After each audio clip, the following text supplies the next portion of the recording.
said, you know what? Not enough. Let's not pitch this guy anymore. It's literally what happened. And they just started walking him? Yeah. Yeah. I mean, I would too. This is insane. This asshole. Every time he steps up, he gets another home run. All right. You see the home runs go? And, like, there's almost, like, the Blue Jays almost look, like, depleted. As they go, what? He's cheesing. It's not fair. He's cheesing. Is this the tying one? Yeah. All you got to do is just kind of not throw it right down the middle. So this is in the 7th inning when they tie it up at 5-5? Yeah. Okay. And who was the one who was able to tie it up? Shohei Ohtani. Oh, that's on. Okay. Okay. All right, let's... Ohtani Whoa. on a center cut fast. I think pop-up. I'm thinking pop-up.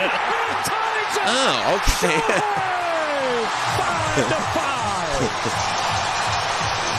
I was thinking pop-up on that one, but...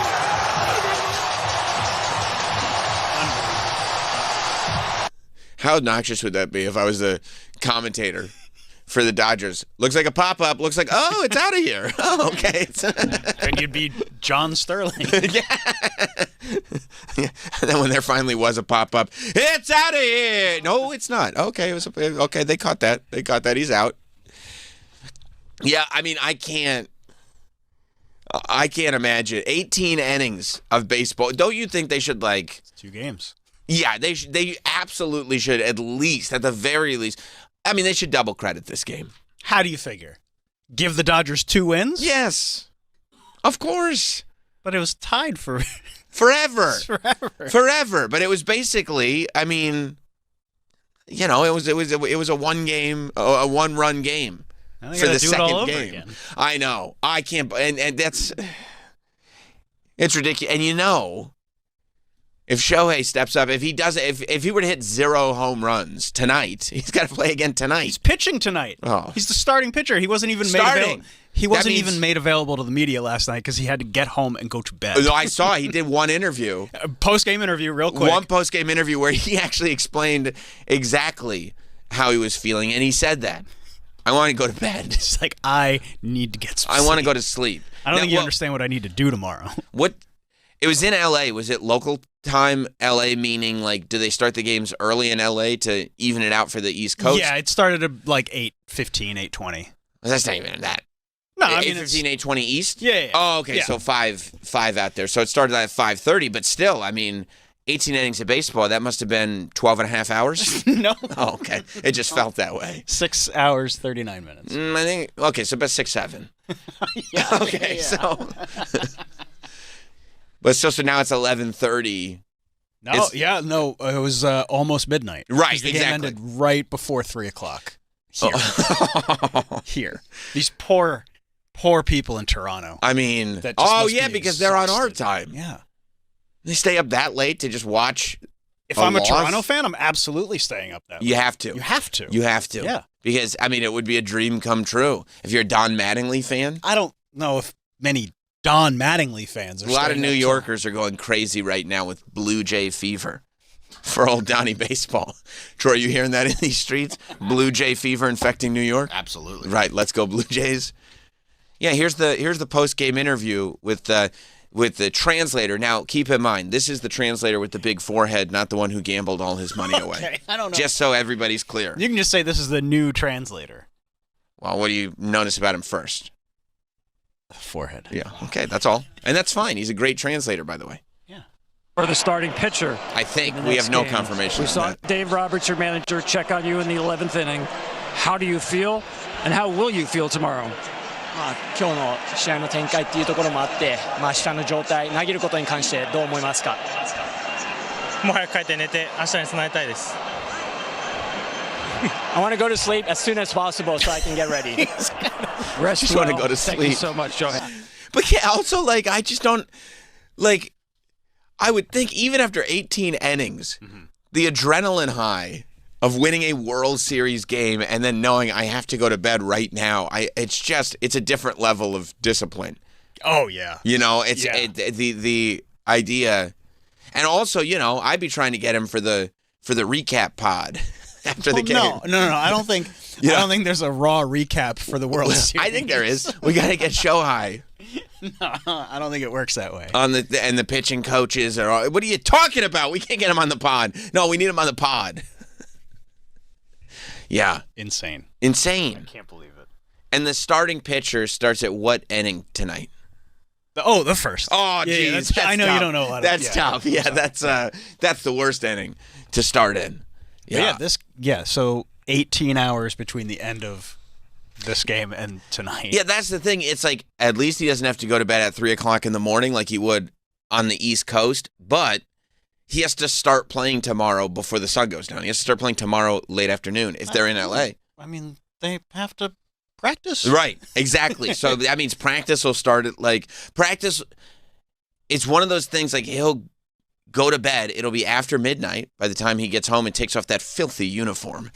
Oh, it's got to wash the uniform. Yeah. Mom, can you watch this while I'm in bed? You think she lives there? Just like Tommy Cutlets. Yes, of course. Or maybe he makes the translator do it. I don't know for sure. I don't know how the... You think he's translator / launderer. Launderer? Yeah, I think maybe. Only clothes laundering, though. But it's like, not money. Yeah. He's like, you want me to launder all the... Clothes! Not... Only clothes. No gambling. I'm glad that MLB figured out that gambling thing quick and just realized the translator had no one else. They seem to have way better investigations than the NBA. The NBA, it seemed like a more permeating issue. Yeah. It seeped into the foundation.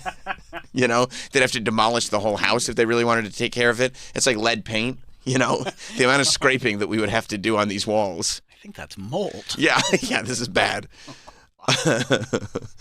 Yeah. I mean, so like he goes to bed at whatever it is, 1 o'clock in the morning, and I'm sure that he's got to be back at the stadium, 12 p.m., 1 p.m., so he can start warming up and still stuff. Get a good night's sleep. How much time do you need to sleep? I mean, I would think like 9 hours. If you're okay, then you're up at 10 a.m. So you got your 2 hours for yourself. Yeah. Between World Series games. You have 2 hours, and those are 2 free hours, by the way. Yeah, that's free play. That's free time to do whatever you want You with. want to read a book. You want to watch television. Mm-hmm. You want to dunk your head in ice water. Yeah. Right? Whatever you want to do. Yeah. Whatever you want your routine to be, you can rub banana peels all over your body for the full 120 minutes, but we're going to need you after that. Yeah, they're working this poor guy to the bone. And it's not like he can show up and just have an average game now. Everybody's going like, no, I'm here to see the legend. Yeah. I'm here to see the greatest baseball player that ever lived. That's the first time he's going to pitch in a World Series. He didn't pitch last year because he was recovering from Tommy John. That's a big deal. He's like, and of course I didn't realize that he hadn't pitched. He hadn't pitched earlier in the World Series, and now. No. Just because of the rotation that they were Sure, on. of course. Yeah. Now he's got to show up and start. Can we change that? Can we like, okay, if I sleep in, I'll show up at like the 3rd inning. I mean, he should be like, almost like Brock Lesnar, where you just show up for some of the games. You know what I mean? No, that's not how it works. That's how it should be. If you're that good, it should be like we're lucky that we get him when we get him, and he just shows up when he shows up. All right. Like maybe he's there a little bit in the beginning of the season just to get things cooking, and then he goes away for 3 months. Maybe he takes the whole summer off. That's when they play baseball. Well, they start in like April, May.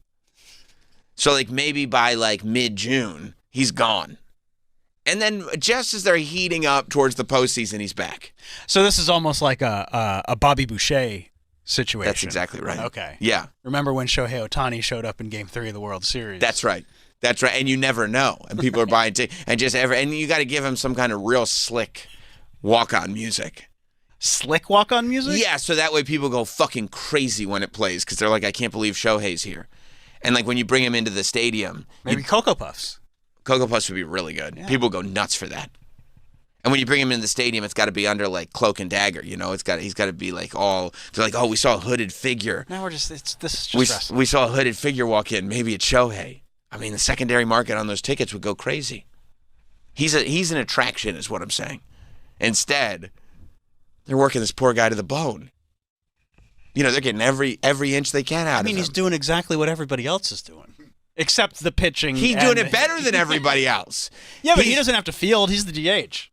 Oh, lucky him. Yeah. Lucky him. All he's got to do is have the expectation of hitting like unheard of amounts of hits. Some, preferably home runs. Or doubles. Doubles are good too. We like doubles. Man, you got to feel good if you're sitting there on second base, third base. Shohei steps up. You're like, yes. Not anymore. They're not going to pitch to him the rest of the series. You think they're just going to like? I mean, is that what they did in like the second half of the game? Just go like, that's it for the pitches to him. Yeah. No more. Yeah. He was intentionally walked, I think, in the 7th, the 9th. What do you mean? I thought the 7th is when he hit that time. Oh, no. Okay, he was intentionally walked in the 9th with nobody on. That's Barry Bonds type shit. Where Barry Bonds was intentionally walked with the bases loaded. Like they would have rather given up a run than he's going to make it so that there's 4 of them. Then pitch to him, and that's the type of thing that you're seeing with him. They would rather just not pitch to him. Which it sucks because you don't get to see the hit, but also it's kind of awesome to see that, there's somebody else that has that kind of, yeah. Like, he was intentionally walked in the 9th, the 11th, and the 15th, and then in the 17th, they pitched to him, but it was 4 straight balls. Like, they were pitching to him, but they weren't really pitching to him. Right. Because it's too much now, so we're going to make it seem like we're not intentionally walking him, but we're clearly... Let's see if we can get a called strike on the outside corner or something, And, and on some level, if he can squeak a run out, we all do want to go home. How you think? Well, I think at some point... It's a pivotal Game 3. I know it's a pivotal Game 3, but by the 16th, 17th inning... They're like, it's pivotal, but it's not essential. It's not the end of the series. We can come back, and man, do I want to go home. I just wouldn't pitch to him the rest of the series. No, he's too good. Just like roll it to him. Yeah. It doesn't even make the plate. Oh, I don't know. I don't know. My arm's not what it used to be. Oops. I guess the Blue Jays manager was asked about the pitches, the plan for pitching to Shohei.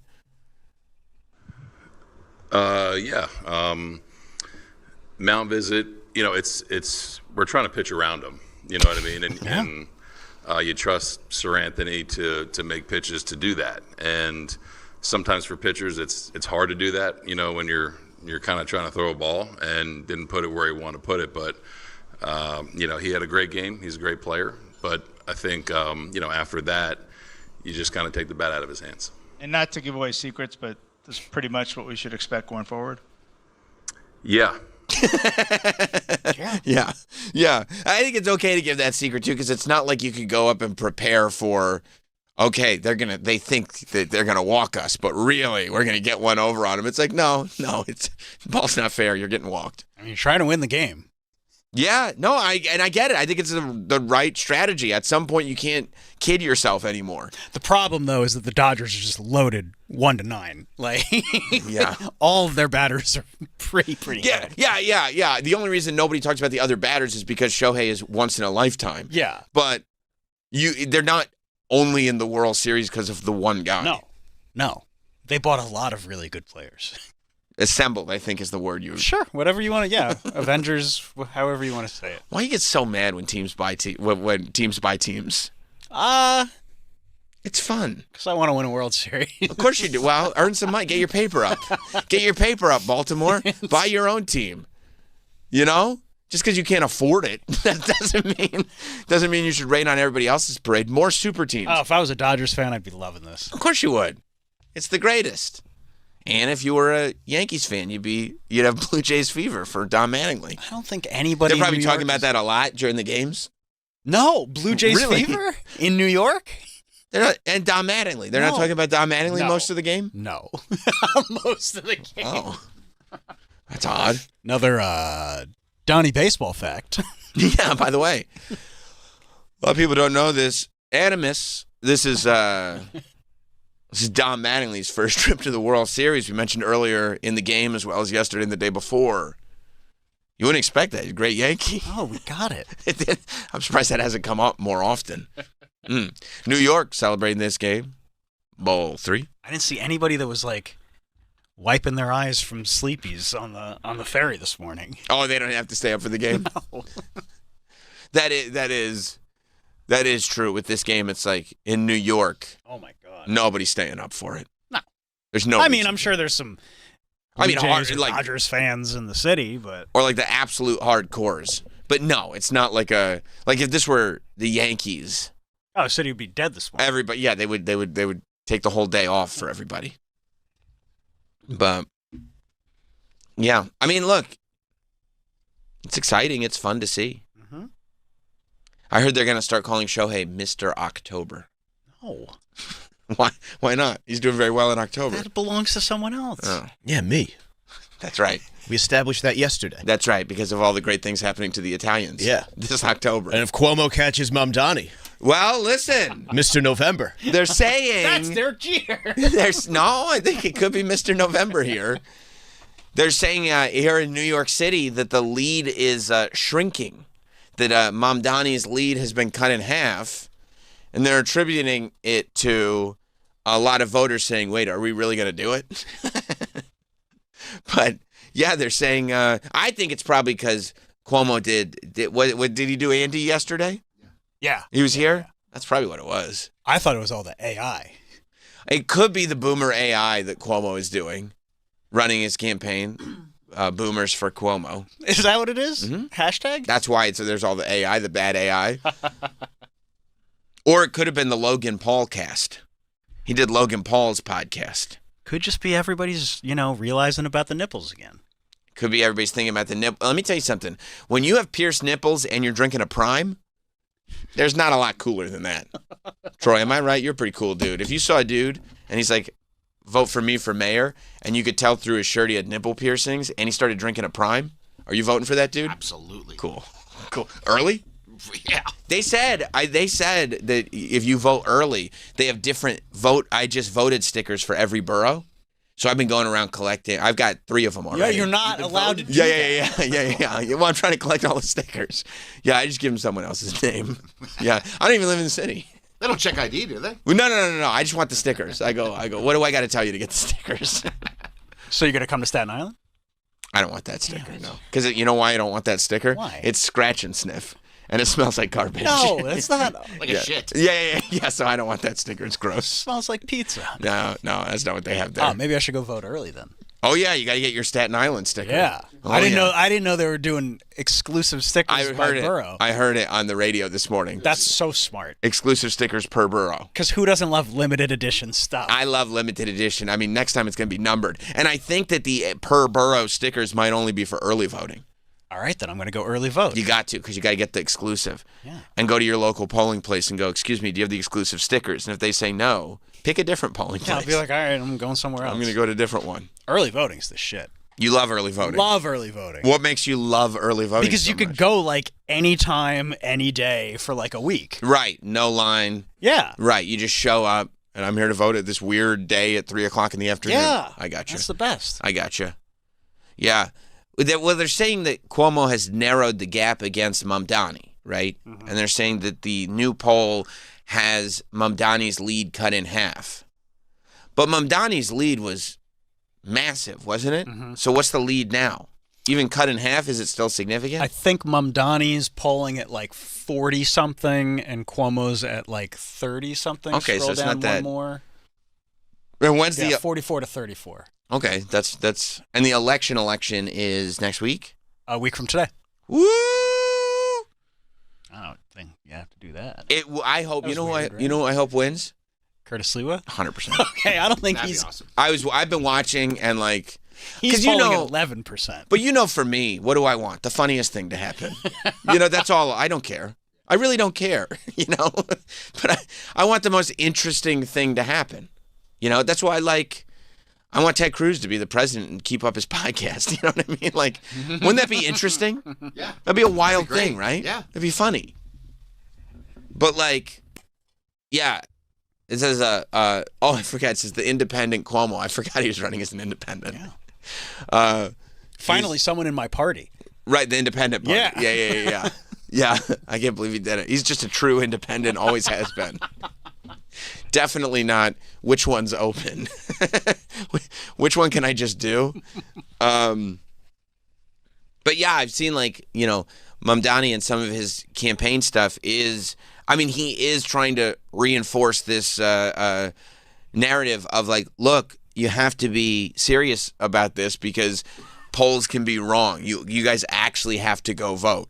Because I think there is a fear, right, that like a lot of Gen Z people are going like, we love Mamdani, but also a lot of Gen Z people love to talk and then not do anything. Are you talking about anyone specifically? What? Yeah. Okay.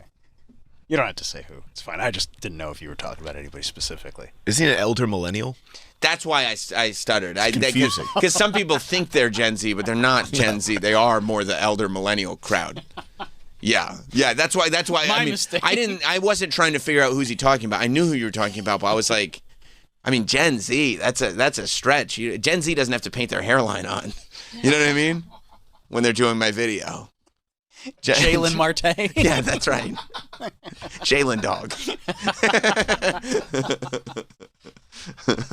I think you're right, though. Right, that there is I'm sure there's a concern that it's like, okay, but we actually have to make sure that all these very motivated people, because like it's fun to make signs and it's fun to cause a ruckus and it's fun to like be part of a movement. Repost a reel. It's fun to repost a reel. And then like you're leaving in the comments why you're so right and everybody's so wrong. That's a fun thing to do. But then you actually have to leave your house and vote. And a lot of people don't. No. You know, a lot of people don't. You know who does? The elderly. Except they're all dead because of when Cuomo killed them. But, Bummer. He would be doing so much better if he hadn't killed all those all the people. elderly. Yeah, That was short-sighted. that on his was part. short-sighted. Well, he didn't realize this would all happen. No. He thought he was still going to be the king. He thought it was going to be governor, president, Right. and I didn't kill anybody in 49 other states. Right. I'm good. And we're not even going to talk about that because we're all Cuomo-sexuals. Yeah. Right. Right. He didn't see it all coming down the way it went down. Hindsight. It's the key. That's what they say. But I do think boomers go out and vote. Yeah. And, you know, and Cuomo's been doing that Well, bad I think AI. motivated so- people go out and vote. That's right. And yeah, what's more motivating to people? The fear of Mamdani changing things and winning, or the idea that Mamdani is going to win and change things? Like they're both very motivating factors for two completely different groups of people. And then there's the crushing reality of nothing changing no matter who gets elected. Yeah. You think that's the way it's going to go? I mean, to think your life is going to change because of a politician. Maybe that's why I just want the funniest outcome always. Yeah, because you know the reality of the situation. It's going to be pretty much the same. Same. I don't know. My taxes are, but you actually know? Has it changed your life whatsoever? I'm going to guess no. That's why these stimmy checks are everything. I could use another. That's what it is. Like everybody's like, I don't know. I got that 150 in the mail one time over the course of the last 4 years. I guess I'm going to vote for the guy who gave me the 150. Like that's what I would run if I were running for mayor. Mm-hmm. I go like, look, I'm going to try to get the subway a little better. I'm going to try to not be so crazy with the tolls and all that stuff. Hopefully I don't have to raise taxes, but I'm giving everybody $200. Everybody's getting $200. Cash, money. One time? I'll try to do it twice. I promise once. I'll try to do it a second time. I will try. I can't promise that. And that's what I would say. What was that guy's name? I can't promise I'll give you a second $200, but I will give you one $200 check. And it'll be early on in the cycle. Andrew Yang. Right. Andrew Yang. But he had these big ideas. And then I'm going to do universal basic income. And I'm going to do this. And I'm going to do that. It's like I can't promise any of the big ideas. But I will 100% give you guys $200. Big ideas never happen. That's right. But if I sat up there and said, Troy, you live in New York City? Yeah. Do you want $200? Yeah. I'll give it to you within the next year if you vote for me. Okay. See, that's it. That's half a grocery. Did you? Yeah, that's almost a full carton of eggs. Yeah. Did you?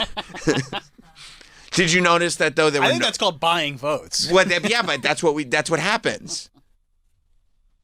Remember, didn't W do that? I mean, presidents have done it before. W? Didn't we get a stimulus check under W? I feel like he sent out some checks. I don't remember. I wasn't paying attention then. I always remember who sent checks. I was. You got to, because those are the real ones. You know what I mean? Yeah, I mean, you got to support the people who send out the checks. And, you know, did you notice when I said there will be checks that Troy had no follow-up questions about my policy whatsoever? Yeah, it's great. Money. Right. See, George W. Bush signed. See, I told you I remember. In 2008, he sent out some checks. Nice. Yes. He signed the Economic Stimulus Act, which these were some of the best checks ever.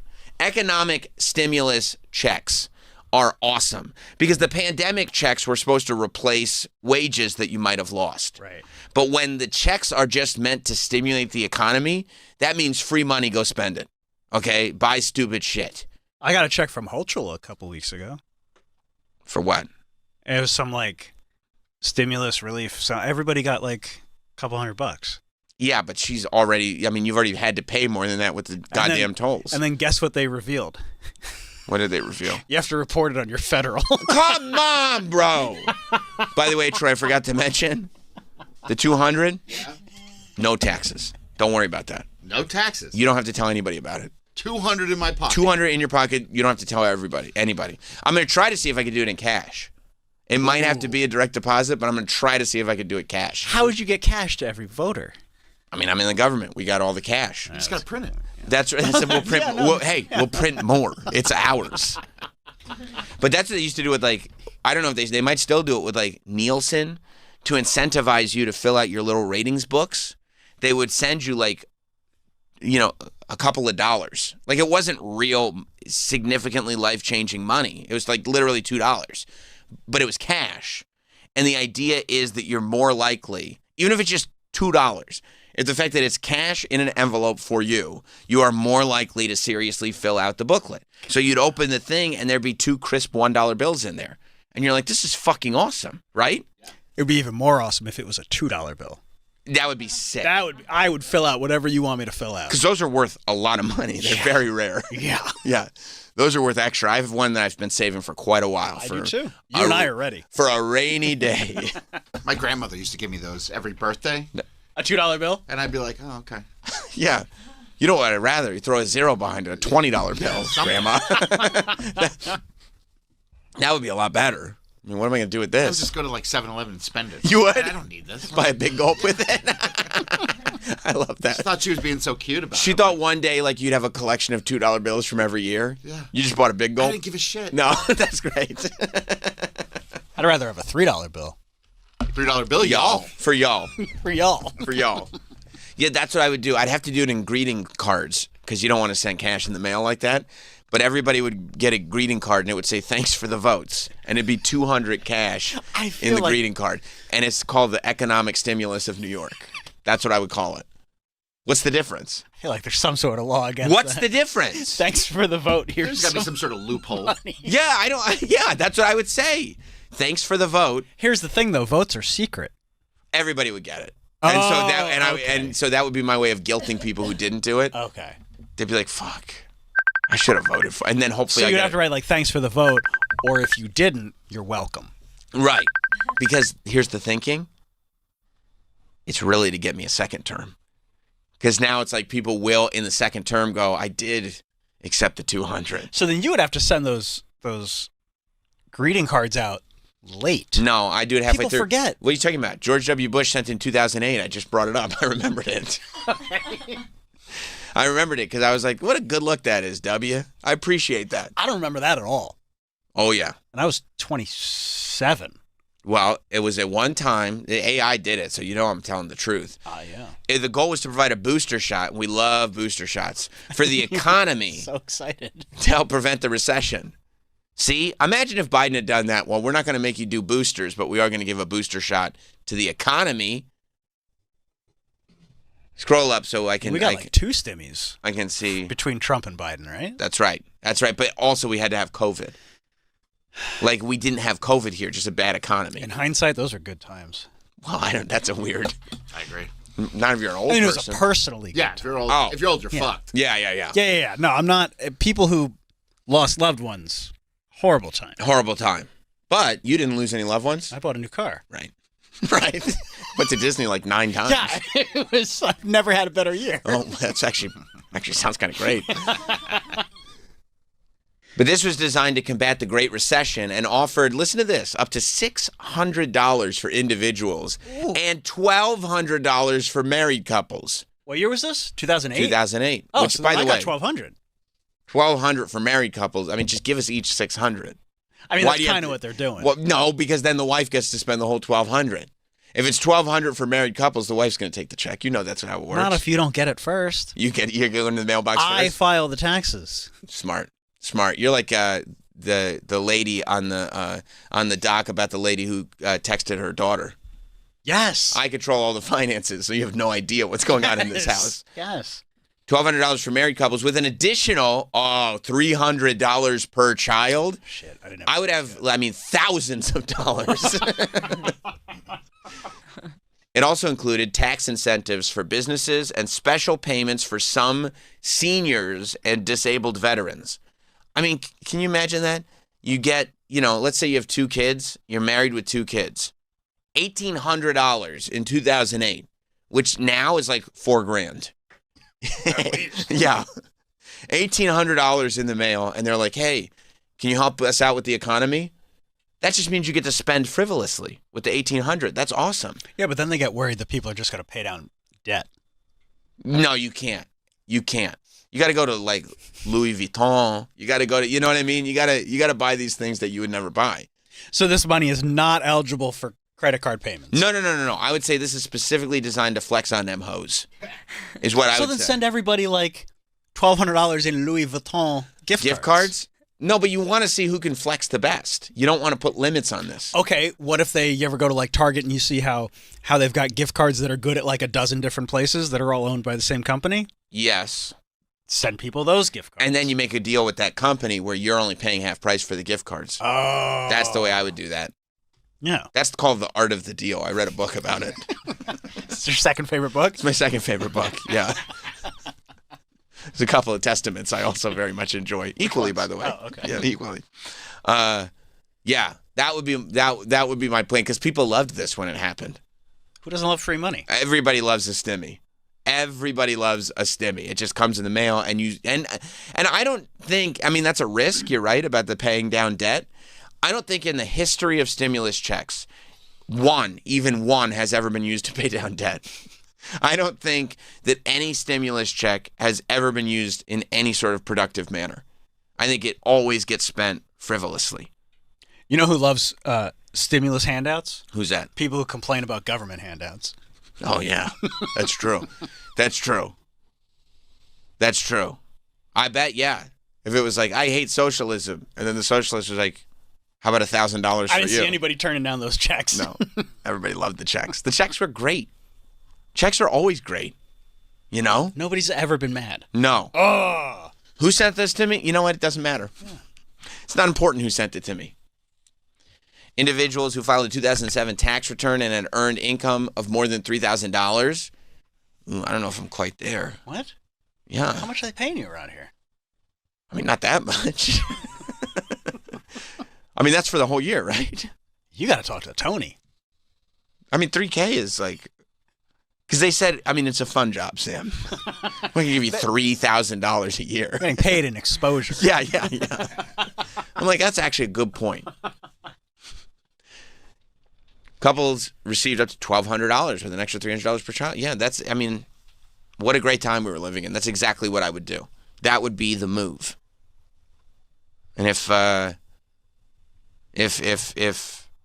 either one, if I'm Cuomo, there's still time. This is what I'm coming up with this plan. If I'm Cuomo, I'm coming up with the stimulus thing. What do they call it? An October surprise? This is my October surprise. Who wants free money? If I was Cuomo, I'd do that. 100%, because you can, because it's been done. And he's worth a lot of money. He could do it on his own. Yeah, but no, I think that's what you can't do. I don't think you can do it out of your personal bank account. Move it over to a business account. LLC? Yeah. Everybody send me your Venmos. Right. I will send you money from an LLC. And I don't know who runs it. I don't know. I don't know whose company it is. You'll get $5 from Cuomo with an eggplant emoji. Right. Tax-free. Tax-free. $5. Who wants to do it? It's a stimulus. We're trying to get the economy going again. I think it'll be good. Yeah, so we'll see. I mean, I like that it's getting closer as it goes. I like that it's getting more and more competitive. I think that's fun. I think Cuomo's going to win. You do? Mm-hmm. You think it's going to be really do. One of those things where like the idealism kind of floats away and the reality kicks in? And I think there's a lot more center-leaning Democrats and a lot of people who just don't get polled in these or people who lie in polls. I mean, that happens people who lie too. in polls. I don't think you can completely trust, the primaries because you can only vote in the primaries if you're a Democrat. That's right. There's Republicans who aren't going to vote for Sliwa because they're right that it's a wasted vote. Yeah, where it's like there are a lot of all the Republicans that want Sliwa out are not going to go like, well, he didn't get out. I guess I better vote for Sliwa. Or I'm just not going to vote at all. Right. They're going to vote for Cuomo. Yeah, there's a actively. lot of active voters who want to. Yeah, I don't know. I just think he's going to win. Yeah. I could see it. What's that? You disagree? I don't know. I mean, you got me, man. Yeah. I don't know. I could see it. It'll be interesting. It'll be really, for a large group of people, if Mamdani doesn't win, it'll be a real, it'll be very deflating. Yeah, sure. Because it'll realize, oh, was this all talk? Like, were we not all as motivated as we thought we were? Because there are a lot of people who want real change and Yes. who think that all of his ideas are legitimately good. And that's fine. Yeah. Yes. And it's interesting with Mamdani that there are even people who may not fully agree with what he's doing, but just want change in general. Absolutely. So much, which was the exact same thing that Trump was doing when he was running. Yep. It was like, we're going to ignore all the flaws of this person because this will be something different and we need something different. Yeah. But also, And the polls were remarkably wrong about him. yeah, they were very wrong about it. And then in the first election, you mean? Yeah. Yeah. There were polls saying, he's not even going to get a single electoral vote. Right.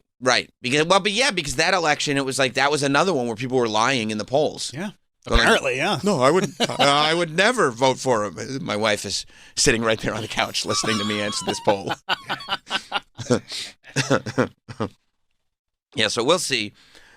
I did see while we're trying to figure out Gen Z and everything. I did see there's some CEO. I don't remember what he was the CEO of. He has a theory, because the housing market. You know about the housing market? Yeah, it's really good. It's where they sell houses. Yeah. Well, it's not as good as you think it is, I don't think. It's downtown, right? The housing market? Yeah, that's right. It's right. There's the meat packing district, and then the housing market is right next to it. Oh, it's in the hammock district. 100%. 100%. But that young people not only are not buying houses, but they're looking at where it used to be, the American dream was that everybody gets to buy a house. At some point, you get to a point, usually in your 30s, which is insane to think about now. The idea of buying a house in your 30s, it's like, I haven't even moved out of my parents' house and I'm 38. Comfortably. Right, yeah, the idea of I'm buying a house and I'm not house poor and I'm in my 30s, that's not happening. But, the Corcoran Group CEO, Barbara? Oh, no, not Barbara. She would say some dumb shit like this. But the Corcoran Group CEO, I don't know what the Corcoran Group is, but it feels like one of those companies that probably is just a company that invests in other companies and things like that, The CEO has their own theory about Gen Z. It is her company. It's Barbara Corcoran's company? She sold it 24 years ago. And they didn't change the name? No, would you change the name if a goat started your company? That's a good point. That's a great point. She probably needs the royalties on that, though. I go, well, yeah, just to get a little cash on hand. Corcoran Group CEO from Cousins Lobsters of Maine. Can you name another company?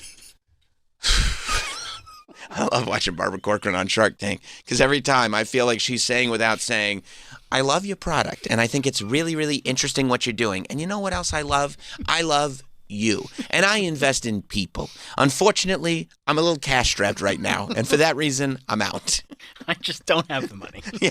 Right now, I'm not exactly liquid. And for that reason, I'm out.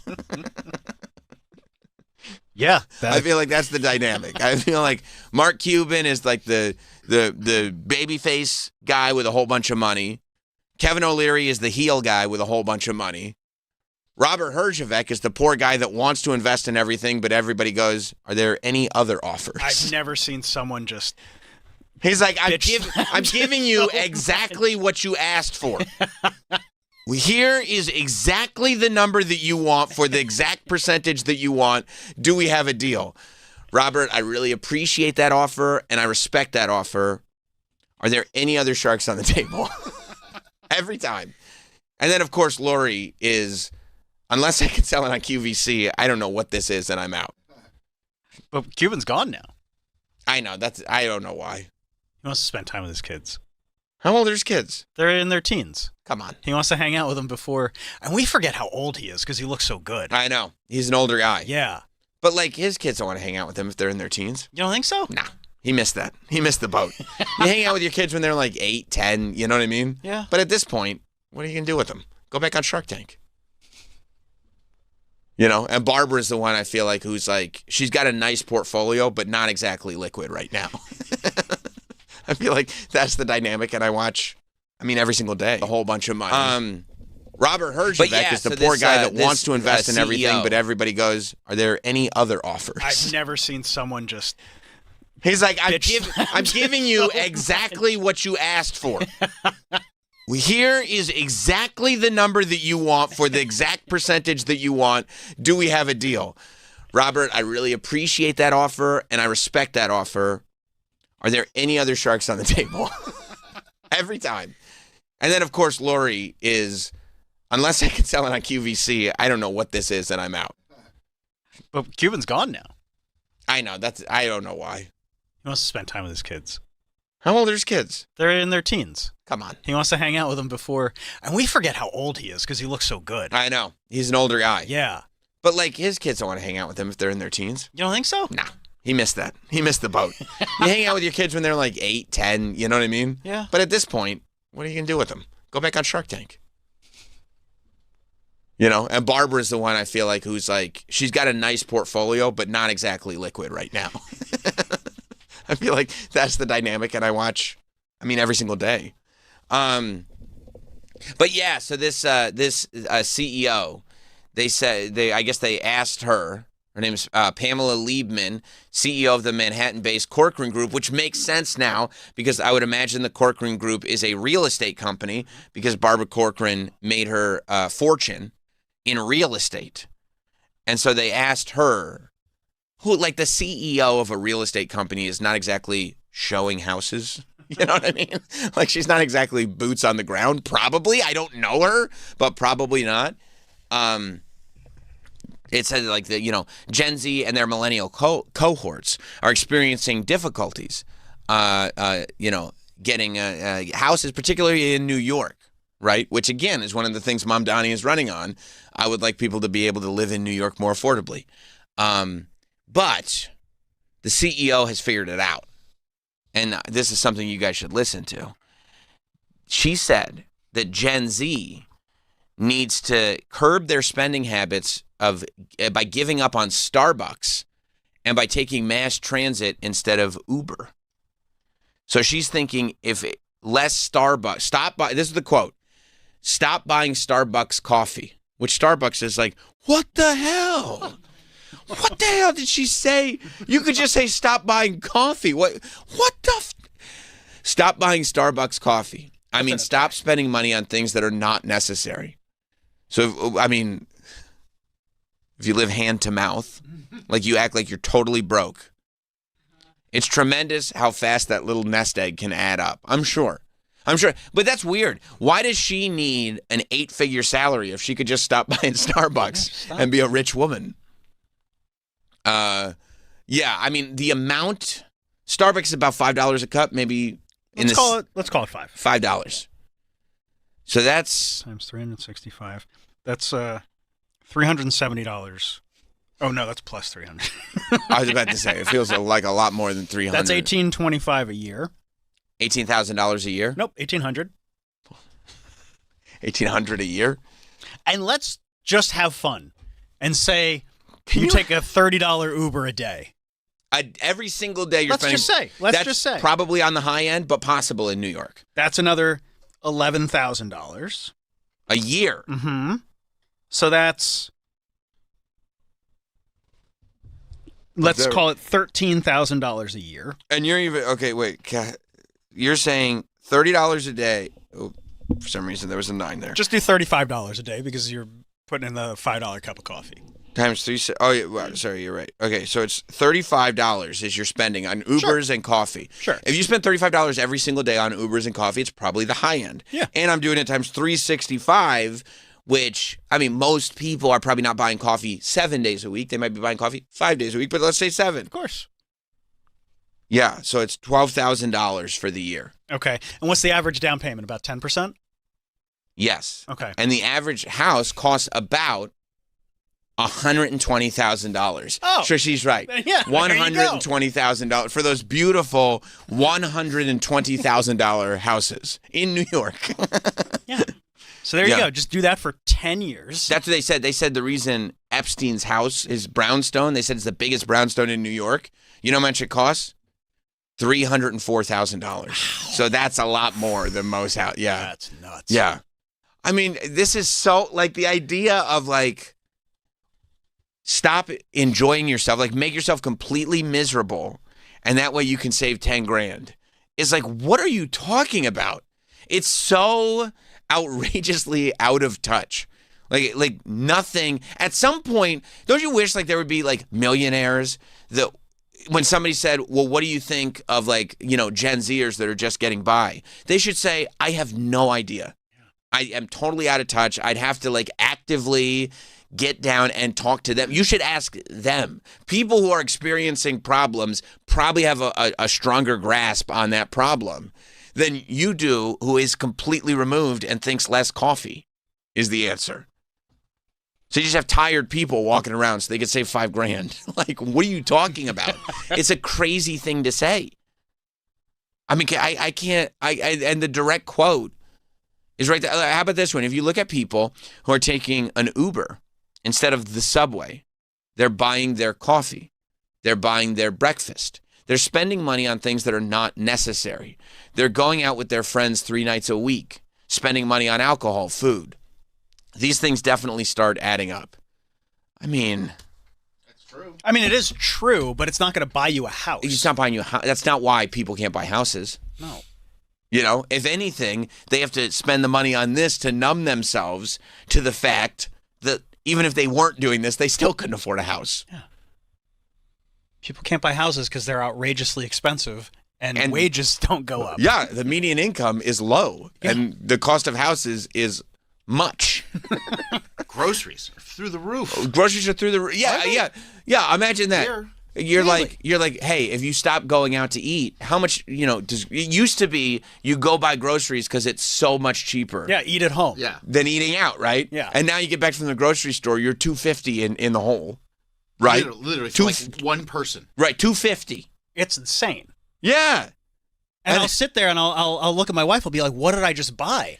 I mean, I'll literally buy food for the week and go like, no, it might be expensive now, but it'll be cheaper than if I were to buy food every day, right? Right. And I'll get home, and after buying like some grilled chicken, some juices, some melon, I go, this is like boils down to like $15 a day. Yeah. Like, I could buy food for that money. I could just go to the deli. You have to pay for 5 mouths And I got all and these a dog. Oh, this dog. Oh, the Dog's eating dog. out of house And and home. she's a big dog. Yeah. And plus, you got to buy all the poop bags. It's a lot of Don't poop. forget about the bags. Use It your goes in hand. one side that comes out at the other. Right. I'm sitting there. I'm like, I can't. Double-edged sword, I right? can't believe I have to pay for this bag to pick up the food that I paid for going through your system. What kind of bullshit is that? Well, I mean, it's never ending.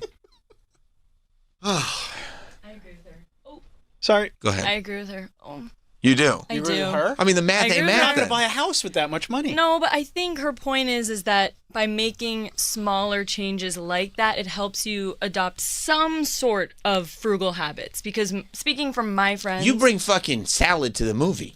because these aren't good I'm habits. Smart, but it's because I know our economy, and so it's like if I'm still living at home, which a lot of people my age are, Right. we don't have to pay for groceries. So it's like I'm gonna be smart and pack.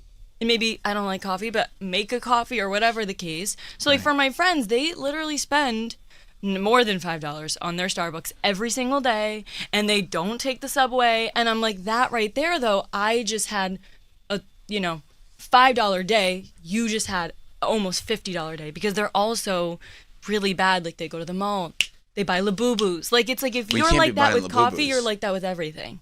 Yeah, you gotta get You're the saying Labubus. everybody that buys coffee is buying Labubus? Low key, yeah. Wow. Well, that's Not a great everybody, but economic it's theory. more- No, I mean, it is a good it's more economic theory. likely. I don't have the research to prove you wrong. Because you're just burning the money. Like, once you start spending, it's a little bit easier to just keep tapping. And these are, I'm speaking from friends that Give have it a little literally tap. come to me, Tap, yes, tap, and be like, I tap-a-roo. need to, like, in. get better at, saving. Tap that And I'm ass. like, start with your coffee. That's what I kind of say. Right. Well, you could create a budget Yeah. that would They don't account know for how. coffee. And you're not even thinking about people that are going out drinking in the city. I mean, you buy Oh my God. you buy one drink in some places, it's like $20 or $30. I mean, the going out drinking in the One city. night out could be like $300. Right, that's legitimate. That's and people do it like Thursday, Friday, Saturday night. With a hot dog. Because they're Uber. I know. And I'm not singling him out. I'm just Yeah, saying but I guess what? see him. But a hot dog also has two roommates at the age of 40. But I'm saying I see him on his stories, and like he's just out all like Friday, Saturday, Sunday. But why do you live in the city? To have access to going out. Nobody lives in the city to stay home. Right. But you're at his age and you still have roommates. Well, you could pick and choose. I mean, listen, he has not at any point made any sort of move to be like, I prefer to live in any different way. No. He enjoys his life. He's made that, but that is a conscious choice. I don't think he's looking at that going mystery. No. Going like, how could this have happened? He's like, no, this is working. This is good for me. Yeah, you go out. I think going out is a bigger deal than buying coffee. What do you got? I think the idea of like, well, you can't, these Gen Zers, back in my day, we didn't buy coffee. Mm-hmm. It's like, come on, dude. Like, it adds up. But also, the idea of living in America and having to go to the movie theater with a Tupperware salad is like, what are we doing? It's paradise. It isn't paradise. It is. It's smart. It makes the movie even better knowing Go that with a you're eating what you want. You're fragrant saving salad? money. It's not paradise The for everybody snacks else in the are so theater. I'll tell you what, expensive. yeah. They're so expensive That's now. why you're treating yourself. That's the problem. It's not treating myself. Losing money actually makes me feel ill. So if I know I'm going for a discount movie, like, you actually enjoy it more knowing that you're saving. No. Coming from me. You enjoy it more Yes. because you're a cheapskate. Yes, because I have to be. Times are tough, bro. Yeah, because I'm not gonna be able to afford a house ever. Maybe I can. Can you imagine though if you can't? What if you can't? After all that, you mean? After all this nonsense, and then you're still like, well, look at all the money that I've saved this year, $4,000. You're like, well, what am I going to do with $4,000? They're like, if you have 60, you can like you're still going to have to go into absurd debt to get it all done. Yeah. But I do think that the fact that your friends can't have no idea how to create a budget. Yeah. Is a problem. And that's a huge problem, that they just don't teach anybody how to deal with money at all. They don't teach financial literacy. Because they don't want to, because they want you going into debt. Of course they Yeah. do. Like, a budget is the easiest thing in the world to create. You go like, here's the money that comes in. Here are the places that I have to spend. Well, the priorities are off too, because they budget in like over $100 a month for their nails, and then for their this and for their that. And But I'm if like, you're yeah, but budgeting you that don't need in, that. by definition, if you know how to do a budget, that's fine. That means you have the $100 to do it. They don't. Right. They Because they don't. haven't, because there's a bottom line of the budget. You can't just go like, I'd like to spend $100. Yeah. Look in my wallet. It's like, yep, I have enough for the budget. Like, that's not how budgets work. Well, you may have the 100 to spend on nails, but that means that 100's not being used productively. So I pulled up, like, NerdWallet has these investment calculators. Uh-huh. So let's say a hot dog who spends a couple hundred a week on booze, And floozies. if they will have him. Say he took 300 of those dollars Right. that he spends very regularly, with an initial investment of $1,000 and over a decade and a half in the S&P 500, you could have about $88,000. If you're married and two responsible people do that, now you're looking at $160, and that is a pretty good down payment for a house in your early to mid 30s. But there are a lot of people who don't want to, who don't look at that as a value, who are like, this is not a worthwhile trade-off. I want to enjoy my life in some way, shape, or form. And anybody that teaches you how to do a budget tells you that unless like there are cases where it's like Danielle is a cheapskate. Yeah. And so she would do well with a situation like that. Mike, you are very disciplined. You come from the world of military and physical fitness and athletics. So you probably like that. There's a whole other group of people that are like, don't want to sit there not enjoying my life right now, knowing that there'll be a payoff later because I'm not built that way. But those people can budget as well and have realistic expectations. You know what I'm saying? Yeah. The problem is that there are people who want that result, and then they don't budget, and then they still spend $100 on nails, and then they are in a hole going like, how do we get here? You got to do the marshmallow test when you're a kid. Oh, yeah. Love that marshmallow test. I don't want to put those up there. No, Danielle, you know what Danielle did? What? She brought marshmallows from home.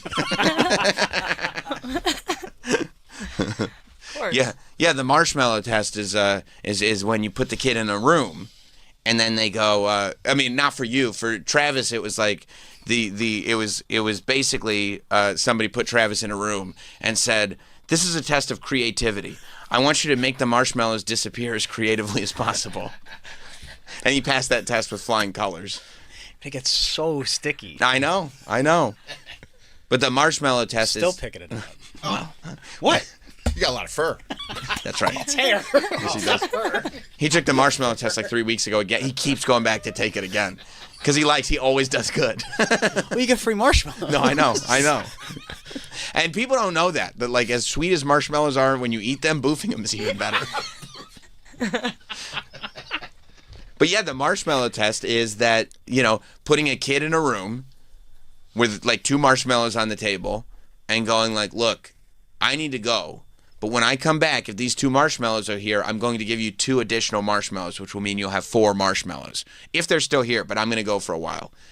And it's just like it feels like it's a built-in personality where some people are like, and this is probably more me, I would not eat the marshmallows, I don't think. And I go like, I'm trying to get those 4 marshmallows. But then, I'm a maniac who would bring all 4 home and save them for like 2 years. It's hard. Right. But a lot of kids are just be like, just staring at those marshmallows. And I think the majority are eating the marshmallows because they're right in front of them right now. And how great would 2 marshmallows be? But you're right, Mike. You're not wrong. You're not wrong about the investments. We should take a break. We got a very busy show today. Couple of big guests coming in today. So stay right there. We'll be back.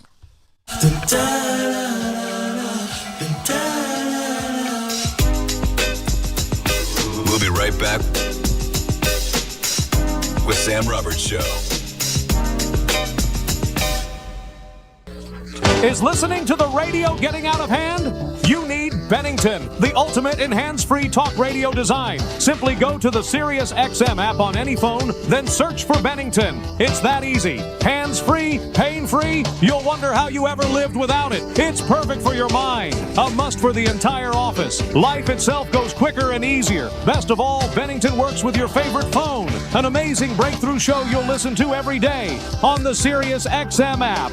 The NASCAR Championship is on the line, and SiriusXM will take you to the track for every thrilling turn. 1, 2, 3 cars crashing and colliding. Sunday at 2 Eastern. 4 drivers enter with equal points. The highest finisher takes the crown. This is Denny Hamlin. This is William Byron. Hey, this is Chase Briscoe. This is Kyle Larson. And driver-to-crew chatter on the SiriusXM app puts you in the car for every lap. Let's go get a championship, baby! The NASCAR Cup Series Championship live from Phoenix. Listen on SiriusXM NASCAR Radio Channel 90 in the car and on the SiriusXM app.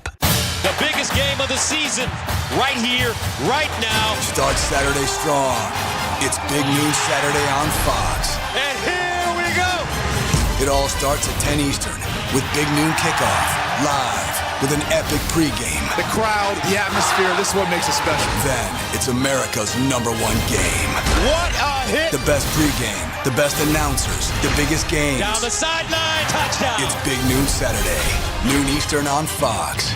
Running a small business is a daily balancing act. One late shipment, one price hike, one employee issue, and your whole month, maybe the entire year, could be in trouble. That's where LendSeek comes in. I needed $100,000 fast to keep up with inventory demands. LendSeek had me funded the same day I applied. Between their AI platform finding the fastest deal and a dedicated funding specialist guiding the process, it couldn't have been easier. Our AI-driven platform matches your business with the right program from over 100 funders, up to $2 million in as fast as 24 hours. Don't wait until it's too late. If you've been in business at least 2 years with more than $500,000 in annual revenue, qualifying is simple. No collateral, no out-of-pocket costs, no hassle. From lines of credit, term loans to revenue-based financing, LendSeek is open for business. Apply in minutes at lendseek.com. That's LENDSEEK.com. If you're a business owner with salespeople, how in the world could you say no to this offer? The top 20% of your salespeople close 80% of the business. 80% of all sales are closed after the 5th attempt, and 83% of all salespeople don't even ask for the sale once. Did you know that 90% of all salespeople have never even read one sales book? How many sales are being lost each month simply because your salespeople are not professionally trained how to sell? Hi, this is the world's top sales trainer, Jason Evans. I'm going to give you a free 45-minute video of pure sales training techniques that will increase your company's sales within days, guaranteed. This could double, even triple your company's sales. This video is closing, handling objections, and more. Just call us and leave us a voicemail with your email address, and we'll send you this amazing video for free. Call 800-500-8320. This is how to close from A to Z for any product or service, regardless of industry, whether you sell face-to-face or over the phone. Call 800-500-8320. That's 800-500-8320. Paid for by Power Sales University. Ryan Reynolds here from Mint Mobile.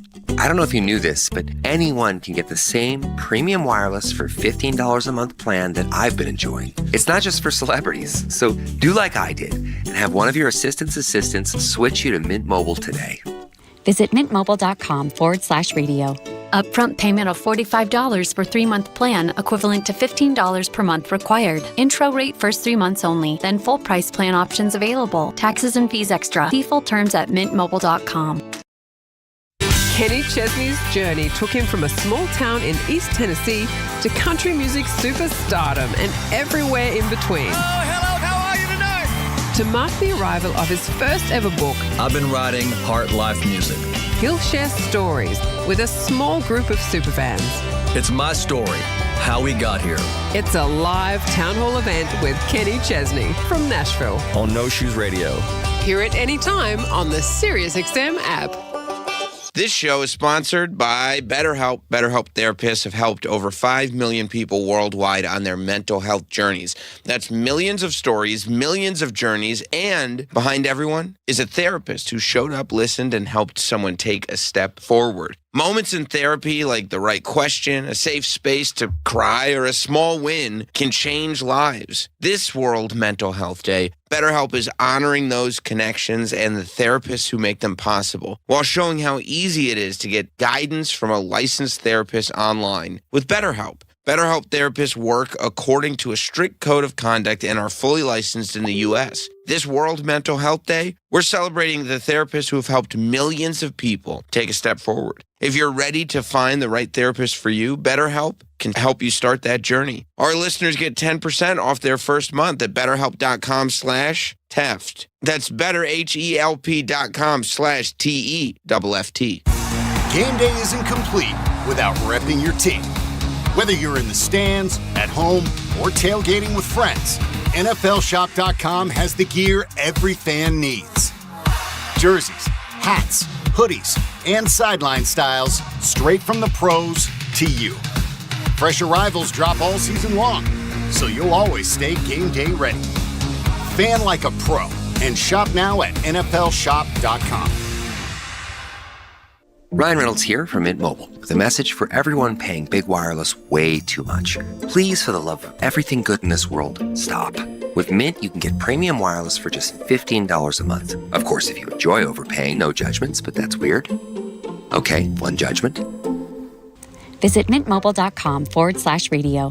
Upfront payment of $45 for 3-month plan, equivalent to $15 per month required. Intro rate first 3 months only, then full price plan options available. Taxes and fees extra. See full terms at mintmobile.com. Hey, I am Brant, and her name is Sherry, and she's a friend and a colleague of mine, and we were just praying for her, actually, because she had a major surgery she just went through. Yes, and I am very happy about something you actually talk about all the time, which is Medi-Share. That's right, of course. yeah. So what was your experience like with Medi-Share and your healthcare bills? You know what? It was seamless. And that's such a blessing when you're already nervous about a health issue, which I was. Yeah. Members shared my expenses. There were zero problems. And let me tell you, having people pray with you when you call in and it's just what you need, it's so refreshing. Yeah, that's what I keep telling people. People love Medi-Share and saving tons of money. The typical family, I'm fond of saying, can save $500 a month. I am so thankful for Medi-Share. It's so different, and I mean different in a very, very good way, Brant. It is a good different. Call right now. They're so easy to talk to. You can get a price within 2 minutes. Here is the number. Call 844-91-BIBLE. That's 844-91-BIBLE.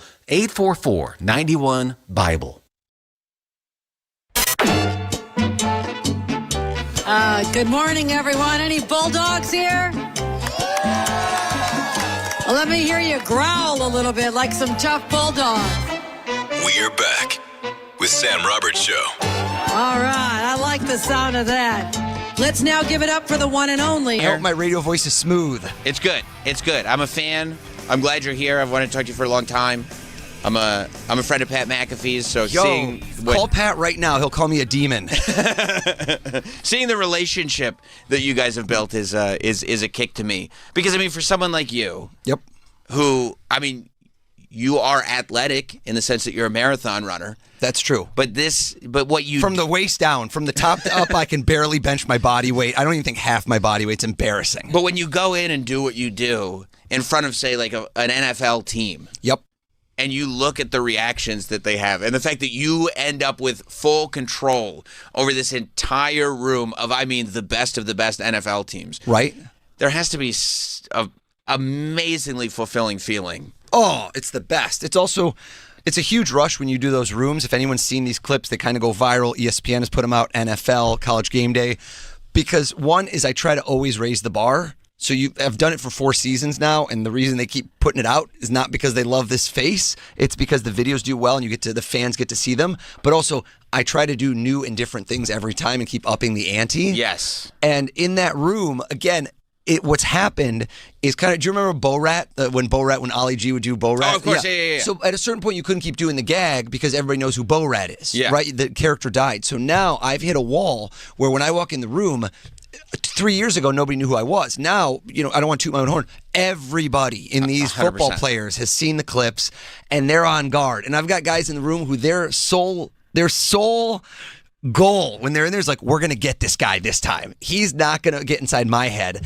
And so when that happens and you're able to win them over and blow them away, it's all the more fulfilling. And the reactions are like, it's like a powder keg exploded because they said going in, there's no way this is going to work on me. So is it difficult doing a press tour like you're on, like coming in and doing a show like this? Sure. Because for some of those things, I'm sure when you did Rogan, for example, spend a lot of time, figuring out exactly what you're going to do and figuring out how you're going to impress. Even doing McAfee, I'm sure a lot of work goes into that because it's a huge, huge show. Sure. But when you got the book out, the book, by the way, is called Read Your Mind, Proven Habits for Success from the World's Greatest Mentalists, which we'll get into for sure. Thank you. But I'm going on D&D real quick. I walked in here so fast, yeah. I didn't have a chance. Oh, yes. There it is. Put my phone away so that later on you don't tell. It starts ringing. My publicist, I can't talk. But when you're doing shows like this, and you're doing a couple shows here at Sirius, then you're moving out throughout the day, you couldn't possibly have the time to research. I don't believe that you've researched me. I don't believe that you've researched this show. I've ChatGPT'd all of you. Travis Taft has secrets, and he's sitting there looking at me nervous. So is it more difficult to know you're walking into rooms like this because we've all watched you. Sure, we're all expecting you to, Yeah, it's definitely have your difficult. Wizardry and everything. It's a challenge. It's a different, unique challenge. Not because of the due diligence involved, but because of the quick timelines, the trying to mix it up, the fact that you can't really. How do I describe it? There's a texture to my act that involves building up to something where I have to kind of feel people out, and sometimes in quick radio hits you have to get it quick. You have to figure out quick what you're going to do. When you said Travis Taft just now, were you reminding yourself so you could kind of lock it in? Sure. Right. Well, because I know because I'm like my name's on the screen, so it's easy. Can't forget Sam Roberts. Right, Sam Roberts is easy. There's a cheat sheet everywhere in the Sirius studio right now, gang. But you said Travis Taft. You asked him right before we came on. We talked for like a minute and a half. Not and that's even, it. yeah. Right. And you asked him his name, and you asked him his last name. Is this sort of a trick? Like now you have it in here. I'm sure, especially in a conversation like this, sure, that information is going to go away quickly. Do you do what you just did to kind of lock it in further because now we've got repetition? Absolutely. So again, not to immediately transition to the book, but what I want to tell people is this book comes out today, and I'm not going to teach you to be a mentalist. That's not the book. If you buy that, you're going to be very disappointed. There's other books that will teach you how to do mentalism tricks. I don't even want to teach you to be an entertainer. I want to teach you the core skills that I've developed over the last 30 years from learning how to reverse engineer the human mind. Knowing how people think allows me to know what you think. And so in this case, there's a series of skills that I think I can apply, and I know you can apply to any part of your life that come from my world, whether it has to do with deepening your relationships, whether it has to do with business, sales, managing people you work with, you work for. Everything in life is about relationships and how you interact with people, right? Nobody achieves success in a vacuum. And even that, knowing someone's name, you have no idea the value of that in your day-to-day life because most people don't put in the effort to remember a name. Right. And in your profession and mine, I will meet hundreds of people sometimes in a very short period. And I give a great example in the book, which is just like sound people. A person who puts my mic on. Mm-hmm. I always, in every instance, like if I died today, I hope it doesn't happen on my publication date, and my kids grow up and they'll go, what do I remember? That he loved us and that he always told us to be polite and respect others. There's this thing about the fact just pleases and thank yous, which sounds so silly, but having everyone feel seen and heard. And so I will always, even if I'm getting mic'd up, I go, what's your name? I reinforce their name. And my TED Talk, my book tells you how you will never forget a name again. Because that's the most awkward thing at a party. When you met someone and 2 seconds later, you're like, oh, what was her name? Bro. Oh. It literally happens all the time. And then you can't focus on the rest of the conversation or be present because you just keep thinking, oh my God, what was it Michael? I mean, was it Mark? What did that dude say? Maddie? 15 seconds. Yep. And I'm in the conversation going, shit. So you know what? Should we remember. tell you right now? Should we give you a superpower for life? Yeah. Back of a shampoo bottle. 3 words. Okay. These are the instructions on every shampoo bottle in the world forever. Lather, rinse, repeat. Right. Lather, right? Your hair's got to smell good. Rinse, we got to clean out. Repeat, we got to sell more Pantene Pro V. Right. So here's what I want you to do. Those same 3 words, which everyone in the world could remember if you're 6 years old. Listen, repeat, reply. Listen, repeat, reply. So listen sounds like the simplest one. Everyone's like, that's what, of course, listen. Wrong. Most people, they didn't actually hear the name and input it in their mind because when you meet someone, do you know what you're thinking? A million other things. Of course. Oh my God, I'm hungry. Do I want a cup of coffee? Did I meet them before? What am I going to say next? Oh, right there, your brain is not very good at capturing new input when it's writing and thinking. So the number one thing that will get you to remember a name is when you meet someone. I know it's tough. Make your mind a blank. Right when you meet them, focus on nothing but what they say at that moment. Repeat. Instantly say their name back to them. Travis? Oh, that's so funny. Travis, I like that name. I don't hear that often. Twice, if you can. Because what you've now done is you've etched it into your brain 2 times. It's like a deeper etch. Like if you went to the ocean and wrote your name in the beach, you write it once, waves wash it away. You write it 3 times, takes a lot more waves to wash it away. Sure. Reply. Notice I said to Travis Taft, I go, Orioles, Travis. They say go O's. I love that shirt, Travis. I said his name 3 times. I associated his name with what he was wearing, right, which creates a visual hook in your brain, right? Suddenly if you meet someone and you go, oh my God, that's Sam with the good hoodie, now you remember them clearer. It's also more attention than Travis has gotten in 6 months. Honestly, Travis felt very seen. He's been trying to forget my name. He doesn't get a lot of compliments. No. He goes, I really like this guy O's. I'm buying the book. That's right. And finally, Travis Taft, I got you in my corner. Is it difficult for you, though, as more people have gotten to know you and what you do, that when you do that, when you start repeating names, like I will tell you, I watch you and I feel like everything that you're doing is part of something else, meaning people will feel good when you say their name back. When you say their name back to them, but if they know who you are and know you're up to something, it's almost like, oh wait, this is a method that I'm watching. That's hard to say because that's like if you meet somebody who's very thoughtful, do you think that it's being manipulative? Oh, right. They gave me a goodie bag. What's the meaning of this goodie bag with all this good stuff? I think that truly if you were to look back, and I've tried to study my career and see what made me at certain points excel and what didn't, right? Analyze that. And then I've had the good fortune of being around some of the most successful, intelligent, and famous people in the world. It's just kind of a lucky part of the job. And I'm around them in a weird way, which is similar to you in a certain way, but you kind of, I don't want to say have a spin, but if someone's in front of you in a media setting, they're a little bit on guard, versus I get under the firewall because I'm an entertainer. Right? So when I'm there, and I'm also an entertainer, that's a weird one because you don't really open up to a singer or a comedian. But me, my whole job is to get inside your head. So I've been around people in a setting where I can kind of see what makes them tick and have an insider's viewpoint with people in a very quick way where I build rapport. And I've just studied what makes certain people so successful. Can I give you a great example? Yeah, please. So I met Steven Spielberg, which is like, again, don't want to name drop, but that was to me like Mount Rushmore. Right. I'm a child of the 80s. 100%. I've freaking seen every Steven Spielberg movie a million times, and I got the call. And my manager goes, Steven Spielberg, you're doing his dad's 99th birthday party. I'm like, oh my God, will Steven be there? Of course he'll be there. I'm like, okay.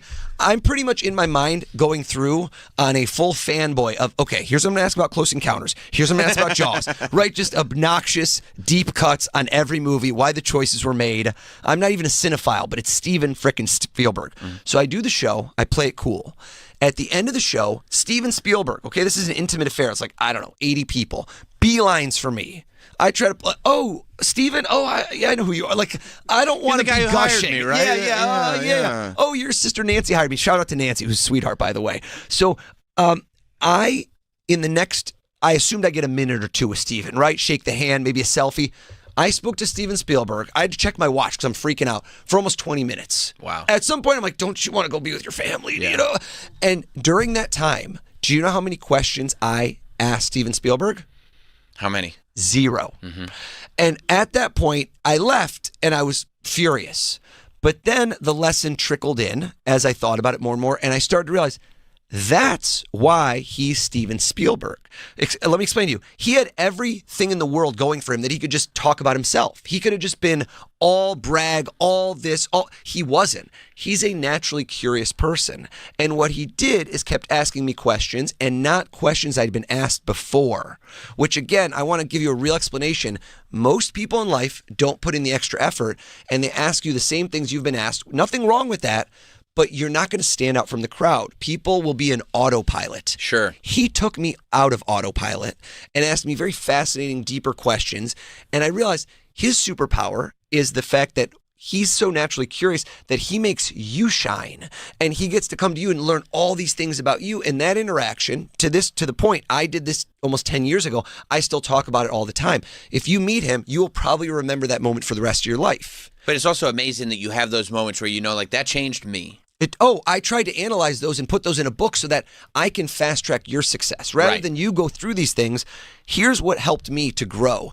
And I stand completely by the fact that if I quit doing mentalism today and use these core set of skills, if I started a new career at something else, I guarantee you I will be successful at that, because these are life hacks. These are habits that create success that have nothing to do with me pretending to read minds. Right. So when it comes to mentalism and what you do, how much of what you're doing is actually reading people, and how much of what you're doing is tricks, magic, to make it seem like you're reading people? Oh, that's a slippery question, because that's literally the game that I'm playing. So at some points, you're going to assign 90% of a certain skill to something that's only 10% of what I'm doing. Right. So it's window dressing, right? So what I'm doing and why this has been successful, and why, honestly, why am I in this show? Why is there a book? Why was I on 60 Minutes? There hasn't been a magician on 60 Minutes in 20 years. Right. Before that, 0 in 58 years. How can that be, right? I'll be on CNBC today. I've been on CNBC a dozen times in the last year. How many other mentalists or magicians have been on? 0. I'm not doing it to brag. It doesn't make sense. Why have I been able to spend so much? And I'm going to tell you why. That's one of the chapters in the book, is you need to turn the mirror around on other people. If you ever walk into a room and you leave an event or a party and you go, man, that person was so interesting. Did you meet them, honey? What made them so interesting? Think about it. Try to boil it down. Most of the time, the most interesting person in a room is the most interested person. So the person who asks you questions, who lets you open up, who lets you feel seen and heard, that person gives you this feeling in your of charisma of like, wow, they were magnetic. They pulled me in. not because they talked about themselves so much, but because they allowed you to shine. So when I go on CNBC today, I'm going to appeal to people that want to watch CNBC, that are interested in their financial future, stocks, bonds, and I'm going to create a segment that's all about their interests. When I go on ESPN and I tell Joe Burrow, have I ever spoken a word to you in my life? And he goes, no. Right. And everyone knows Joe Burrow's not lying for me. He signed a $275 million contract that day. Yeah. Sorry, Sam Robertson, Travis Taft. I don't have that kind of cash to bribe the man. So when he says I could throw this ball to anybody, and I guess it, that is a football bettor's wet dream on the parlay of like, dude, tell me who he's going to throw the ball to next. Is it a running play or a passing play, O's? I will get hundreds of DMs after that being like, dude, please help me with my DraftKings or FanDuel. And so that clip appeals to a football fan because you get to see the football player acting in a way they don't normally act. Right? Yeah. They're media trained. They're savvy, and you don't really just get to see them gush, freak out. Like Joe Burrow has very few clips of him freaking out. Yes. And so you get to enjoy that. But also, I create things that I know that if you're into football, you will love to watch. If you're into basketball, it's going to be about basketball. It's going to be about football. It's going to be about stocks. It's going to be, about cooking. If I'm on a cooking show, you can do the same in your life. That has nothing to do with mentalism. That's this whole concept of channeling your inner mentalist, thinking the person across from me, whether it's my spouse, my kids, my boss, what's going through their head, not to guess to be entertaining, but how can you use that information to your advantage? Not to manipulate, but how do you win them over? How do you make them like you more? How do you have them in your corner as your champion?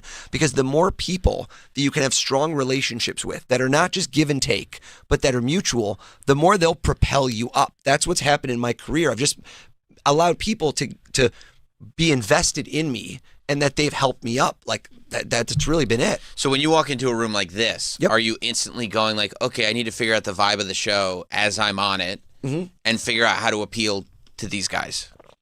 I would say yes, that I'm looking in some way to make it topical to you. Yeah.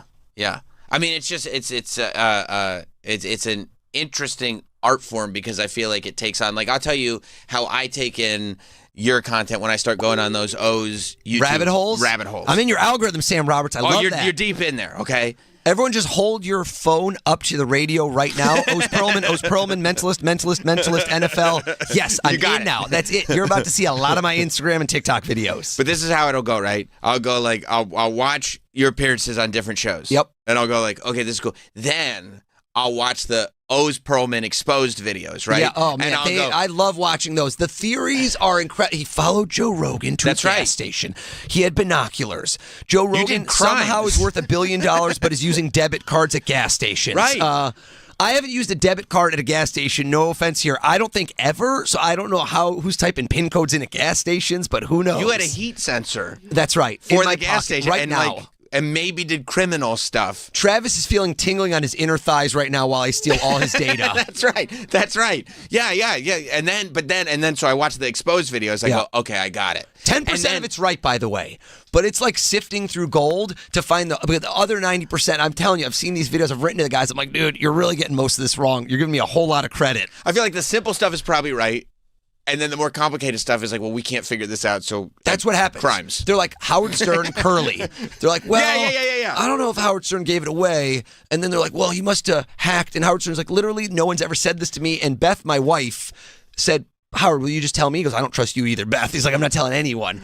Right. But then what'll happen after I watch the exposed videos is then I go back to the O's videos, and then I'm all messed up again because they haven't explained. Like now I know the tricks, right? And I start watching and I go, oh no, I didn't get it. No, didn't get it. Then you turn your thumb up to thumb down on YouTube, and you're like, screw this guy. You're not in my algorithm anymore. Give me real answers next time. Yeah, exactly right. I mean, but for you, I feel like it's probably become much more.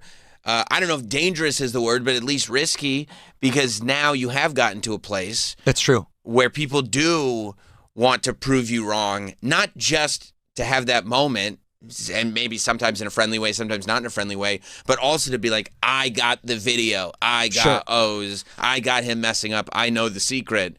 That's got to be heightened pressure on making sure these things work.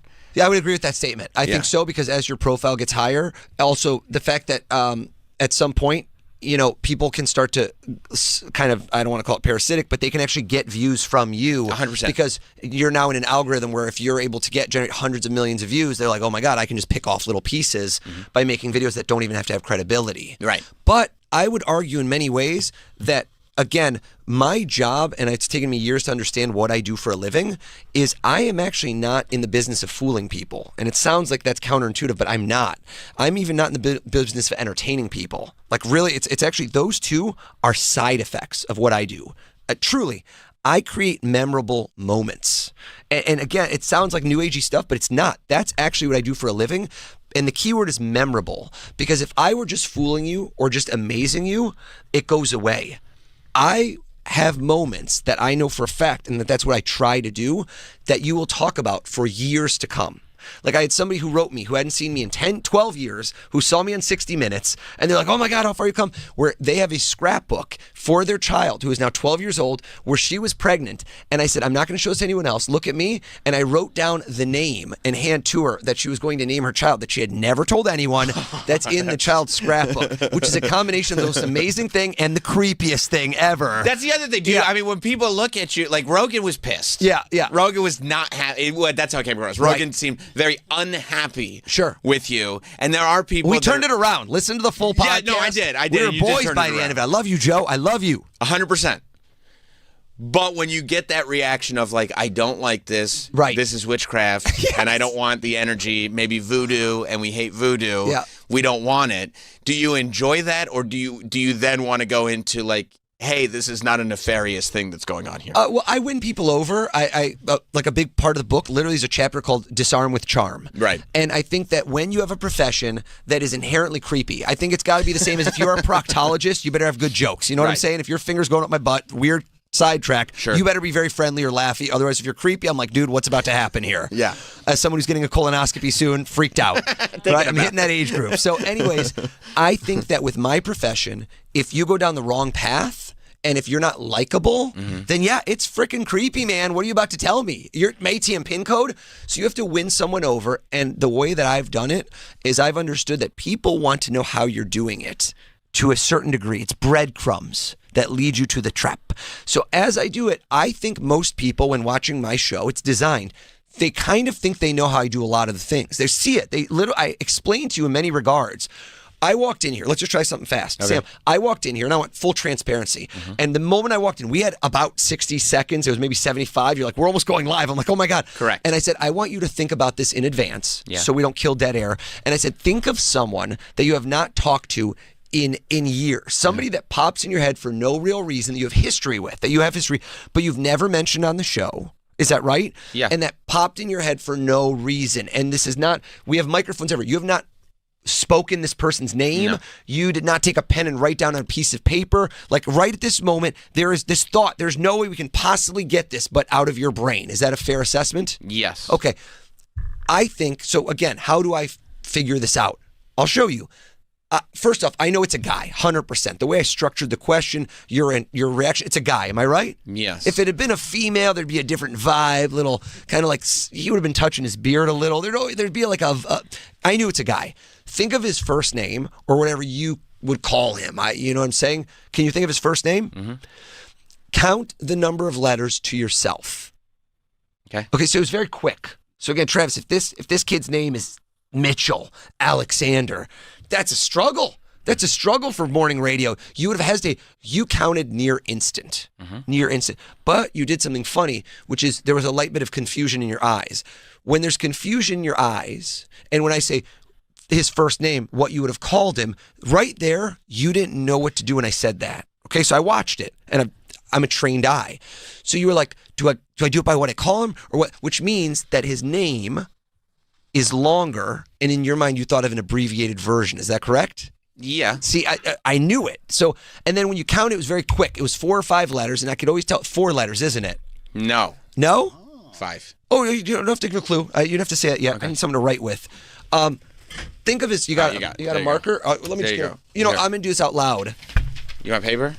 I think I got something to write on. You think of his first name or last name right now? First or last name? What do you think? First name. First name. Jump to his last name. Do you know his last name? Yes. Think of his last name. Okay. Count the number of letters in the last name. Okay. Oh, so Sam's funny. Okay, so here's. Do you know how you recalibrate? I want to explain this to you.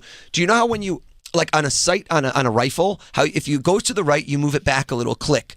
So I counted. I thought you were a 4 on the first name, but you said 5. Right. So it means I was off by 1. So I right now thought. I just want you to understand. I thought again that the last name was 4, but I've recalibrated. So I know I'm off by 1. Last name's 5 letters, isn't it? Yeah. See.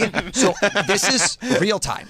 Somebody who does this, what I do, 10 years ago, I would have just gotten that wrong again. That's like 1,000 and 1,000 shows. So you are reading signals. Oh, 100%. Yes. Yeah, but I would have gotten that wrong years ago. Okay. That's like how you get better at mentalism. Pick any letter in his last name. Just right now, there's 26 letters in the alphabet. There's 5 in the name. Mix them up and just grab any letter. There is no freaking way. Tell your viewers that I could know, or listeners, anything about this person. There's just no way. There's no Folks, you got to understand, I don't know Sam before I walked in this room. He thought of anyone. You didn't do the first letter of his last name, did you? No. You thought that would be a giveaway, and then you looked back and forth, and then you stopped at the letter in the middle, which my gut says is probably the vowel, and you were like, nah, too obvious. And you moved. You didn't do the middle letter, did you? No. It's next to M. Are you thinking of an M? You are, right? Yeah. And then the name is like funny because it sounds like what you wanted to say to me, like you were going to stump me. Is this kid's last name Stump? Yeah. What? No, it's not. Yes, it is. Yeah. Sam is crying. Just can we see that? We didn't cut onions. Freaked out. Yeah. If what's his first name? I'm not going to guess it. It's Billy. Billy Stump walked in the room right now. Yes. And you saw him. And you saw him right now. When was the last time you spoke to this person? We've had phone conversations within months, but seeing him, it's been a few years. He walks in the door, and you go, Billy Stump. And you right away, you go back in time. You rewind back in time to somewhere in your life, and you say something to him. I always tell people, an inside joke, an expression, a phrase, something, a word, 2 words, 3 words, something that if you said it to him, he heard it, he looked back at you, instantly it would send you back to a moment in time. You guys would get it. Mm-hmm. None of us would have any idea what this means. Can you close your eyes right now and see yourself saying something to him? Can you see it in your mind? Yes. Open your eyes. Try not to do this out loud. Count how many words were in it. Don't say 2. Was it 2 words? Mm-hmm. Now, this is audio only, correct? So no one can see. Close your eyes. Okay. We'll have video up later, but yes. Okay. Yes. I'm going to put... my eyes are shut. I'm going to show Travis, and I didn't meet... What's your name? Danielle. Danielle? 1 L or 2? 2. 2 L. Danielle, I like that. See? Repeat it twice. Said how we spelled it. You'll remember the name, folks. It's in the book. Right. Can you guys see what I wrote? Yeah. I cannot change this. So the person listening right now who thinks I can change what I wrote, Travis and Danielle have seen it. Open your eyes. It's right here in front of me. I'm going to turn it around the moment you say it. What did you say to Billy Stump the moment he walked in this room? High spot. I said high post. I'll take it. Close enough for me. I don't know. That's close enough for me. That's wild. Yeah. You got all the letters. I'll take it. You know what? This is that. It's not a magic trick. That's what I got. Yeah. Yep. And you, by the way, how long have we worked together? 20 years. When have I ever referenced that? Never. When have you ever heard of him? First time. That's good. Never. It got to be witchcraft, right? I wish you would have wrote it down first. But why? If he had written it down, every viewer would say somehow when he wrote it, I got it. Yeah. If it's in his mind, unless his integrity is compromised or breached, he's not lying right now. I have an idea. How about this? Take your hand, Travis Taft, and you're going to tell me later. People are going to say there's a camera in here. So Danielle, will you come around? Are you able to? And cover my eyes with your hands. I ask you, Travis, if you could sit down and interview anybody. How many interviews have you been in the room on? Hundreds. And you could interview... Danielle's hands are over O's Perlman's By the way, eyes. Danielle, perfect temperature, well moisturized, hints of lavender. I'm definitely not let Sam Roberts put his hands on my face. No offense, Sam. But Danielle, silky smooth, very nice. Okay, I didn't mean to say that in a weird way, but yeah, very soft hands. That's nice. Okay. I ask you, think of you having an interview with somebody that you could interview anybody. Mm-hmm. And now you asked me behind me, what's your name?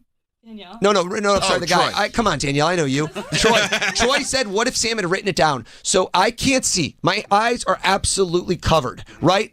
Check my ears. Is there an earpiece? Is there anything conceivable? Look in my ears. Is there something in my ears? I'm wearing headphones. There's no IFB. Cover my eyes. Write down When I said, who would you want to interview? Travis Taft. I want you to write down this person's first and last name in your hand with no one behind you. Write it down clear as day. Do you need a marker or like a pen? Good. I got a Use pen. your pen, too. Have you done it? And keep it down. Hold it close to your heart. Hold it. Put your other hand on top. Got it. Danielle, can I open my eyes? Yeah. All right, open. All right. Have we now? By the way, we're fulfilled. watching your guy. I was watching the whole time. Get him out of here. Get him out of here. No, it's all good. I do most of these interviews alone, but we're doing it for social today. All good. My publisher's in the room. Yeah. If you want him out, I'm fine with that. It's all good. Love you, Dustin. Okay. Shout out to Dustin Imrani. Dustin Imrani. You're good. By the way, one of the parts about the book, I run ultra marathons and marathons, and this is one of my running buddies right here. So we go way back. Have I adhered to everything that you could possibly do to make this like bulletproof? Impossible. No way. I don't think you've seen the paper. No, but you wanted him to write it. I would have said, yes. so now you feel, you didn't write it in your hand, you wrote on paper? Okay, whatever you want. But I would have said, okay. You want me to write on my hand? No, I want you to do whatever. You guys set the terms of engagement here so that every possible way that makes this more impossible is what we'll do. Also did a dude. Travis Taft, you did a dude? I did. Yeah, I could feel it. He didn't interview him. I could just, again, you should have. He's into dudes. Yeah, he is. Yeah. Good luck. How many of the people in this room will know who this person is if we said their name out loud? One, maybe two. Okay. So sets the tone. Didn't do somebody super famous. Which do you want to focus on first? The first name or the last name? The last name. Okay. Think of the last name. And I'll give you the same game that I give Sam Roberts. Pick any letter in the last name. And, I remember that game Scrabble, which I sometimes play with my kids, good for reading comprehension. And all the letters have different amounts of points. And you reach down and you mix up the letters in the last name, and I don't know, you grab one out and you're like, I'm taking this letter. It's got a lot of points. I don't know, you one letter jumps out at you. You got a letter in your head? Mm-hmm. K. Are you thinking of a K? Nope. Okay. Is there a K in it? Mm-mm. I'm going to ask you a question right now. Mm-hmm. This is what I always call the grass is greener, which is he thought of someone first. It's always like in the back of your head, and it moves to the front. You thought of somebody first, and then you just switched to somebody else. Is that correct? Sure. I'm right. Am I right? Yeah. You thought of one person before, and then you switched to another person. Mm-hmm. Are we understanding this? I want you to understand. This now gets to the next level. Right. Because he wrote something down. Maybe if I could see the writing, somebody will say, you saw what he wrote. There's a camera in the room. But now, I not only told you that he thought of this person, I know who the first person, I'm going to go to the first person that popped in your head, which wasn't even there. I'm not even going to write it. Look at me right here. Mm-hmm. Dennis Frank. Is that the right answer? Close. Dennis Franz. Dennis Franz. I've been off by one letter every time. I've been so close. High spot, high stop every time. High post. That's an obscure. It's pretty obscure. Person on NYPD Blue. Yeah. I love NYPD I saw Blue. his naked butt cheeks in my mind right now when we just saw it. Yeah, Franz. I said it wrong. Yeah, but there we go. You were close. I was close. You were close. Listen, I told Close you. enough. I can't get it right every time. This validates it. This is not a magic trick. Right. And you're going, are there cues to specific letters? Are there? So I'm going to tell you again. I could sit here and we could spend the next 10 years going over how to understand mentalism. But here, let's say that I spend this with you, and you come in here and you get someone to sit down across from you and you guess a letter. Mm-hmm. What are you going to use that for? Zero. Nothing. Unless you want to get in the mentalism game. Right. So for me to explain that to you in a book, it would have a completely limited effect. But what if instead of that, right? Think about what's actually happening. What if you could walk into a room and forget the tricks, become the most memorable person in that room? You have a job interview, they're talking about you afterwards. There's all these core sets of habits and skills that I want to teach you that have nothing to do with the mentalism I'm doing. It's all of the packaging around it that you can use day to day. Body language cues that are very effective, right? How to know if somebody's telling you the truth or lying. You can tell if they're interested or not interested. So many of us go through life thinking, what did they really think about me, right? How do you really know if they were interested or if they're just lying to you? How do you overcome one of the biggest things by far, and I think is what holds people back, is a fear of rejection and failure. Mm-hmm. Most people don't get to where they actually want because they're too scared of what happens if it goes wrong. So they don't put the things in place. Like getting on Rogan for 6 years. If you would ask me, are you going to be, what podcast or what do you want to do? I want to be on Joe Rogan. Mm-hmm. I'm going to do it. You didn't say Sam Roberts show? That was number 3. Number 3. All right. Sorry. That's not bad. You were in the running. 3 is good. Yeah. But Rogan was on my Mount Rushmore because I listened to it all the time. Right. And it seemed like something there's no chance. Right. There'd been 2 other mentalists on. At the point there hadn't even been 2. And I said, I'm going to be on there one day. And so in my mind, I'm creating a mindset of I will get there. And so I'm finding all the little steps to achieve that goal. And if you don't believe you're going to do it, if you go, that's not really going to happen, your brain turns off and you don't start finding those steps. Because what you're looking for and seeking is what you will find. If you keep believing your own no's in your head, no, I can't do that, no, I can't do that, you won't actually go after it. I know it sounds silly, but if you actually keep going after something, little steps forward will keep happening. It's the same as running. It's the same as any type of goal. You have to create small, quantifiable, measurable goals. And every time you get one, you stack those wins and keep moving forward. I, 10 years ago, would never believe my career is where it is now, but it's a game of mindset, reading people, and having people around you help elevate you. It didn't happen by itself. That's awesome. The book is called Read Your Mind by Oz Perlman. You are a fascinating guy. Something happened in here. I'm trying to figure out what it was. I'm going to work on it. I like how Danielle is so happy. She's like, I didn't want him in my head. She's been thinking the whole time. She's like, I somehow dodged the bullet on this mind reader. Yeah. I'm going to... Look at me. Think of your social security. I'm kidding, Dan. Danielle's like, no! I can't change that. By the way, you're doing the morning mashup? I am. After this? Okay. I feel like... Who do I mess with? Ryan? Nicole. Stanley T? Nicole I've done before, and she's like, oh my God. Nicole might be, and I don't know if this is how you would phrase it, maybe privately, the easiest mark that you will ever deal with. But is there some kind of really weird, like, personal thing about Nicole that we could tell him that he could just walk in the room and say? What were we just talking about? What? Last week. What was it? What she does in her house. Oh yeah, can you walk in? You can tell her that we told you to say. I'm not telling her anything. I'm using this to my advantage. Okay. Travis Taft, this goes tucked in the pocket. You've got to say something about that she that it's inappropriate at a certain age to have a nude household. Okay. There's a lot of controversy right now around the fact that she has a nude household. At what age does that occur? So her kids are, what is it, like 8 and 10? They're or nude. 8 and 11. And no, she and her husband are nude. Even her husband has a problem with it. She's really nude quite a bit.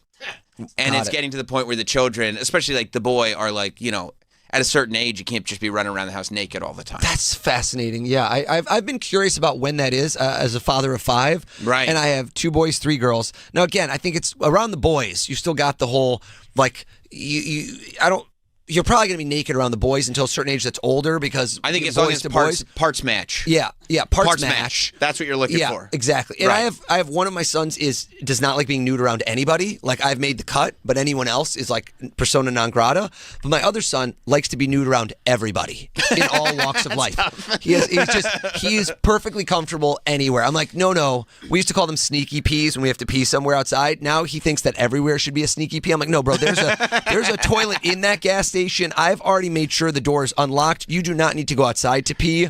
This is not terribly sneaky. Yeah, it's in front of everybody. Actually, this is the opposite of sneaky. This is potentially a UIP. It's a misdemeanor violation in New York. I've checked the penal code. Real quick, because I got to let you go. They're going to be mad that I'm keeping you late. But I do want to know, with 5 kids and a wife, you're a family man. Yes. Does your wife ever call you out on being manipulative and trying to control the situation? Does she ever go, you're doing the thing, don't do the thing? We got to discuss. My wife is, I am middle management.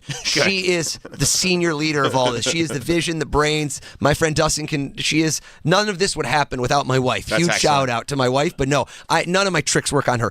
Date number 1, I attempted to do one of my mentalism tricks. Mm-hmm. She shot it down, and I'm like, who is this woman who has kryptonite all over her, and I'm trying to be Superman, and I was smitten. So, no, she's the one. She was the one. Excellent. Well, we're going to go to break. You're the best. Thank you. Come back anytime, please. Appreciate it. We love you. And, we'll be right back. We will be right back. The Sam Roberts Show. The Bonfire with Big J. Okerson and Robert Kelly. I always say the lady who ran the Broad Ripple, what was that comedy club called out there? Broad Ripple? No, it's Indianapolis.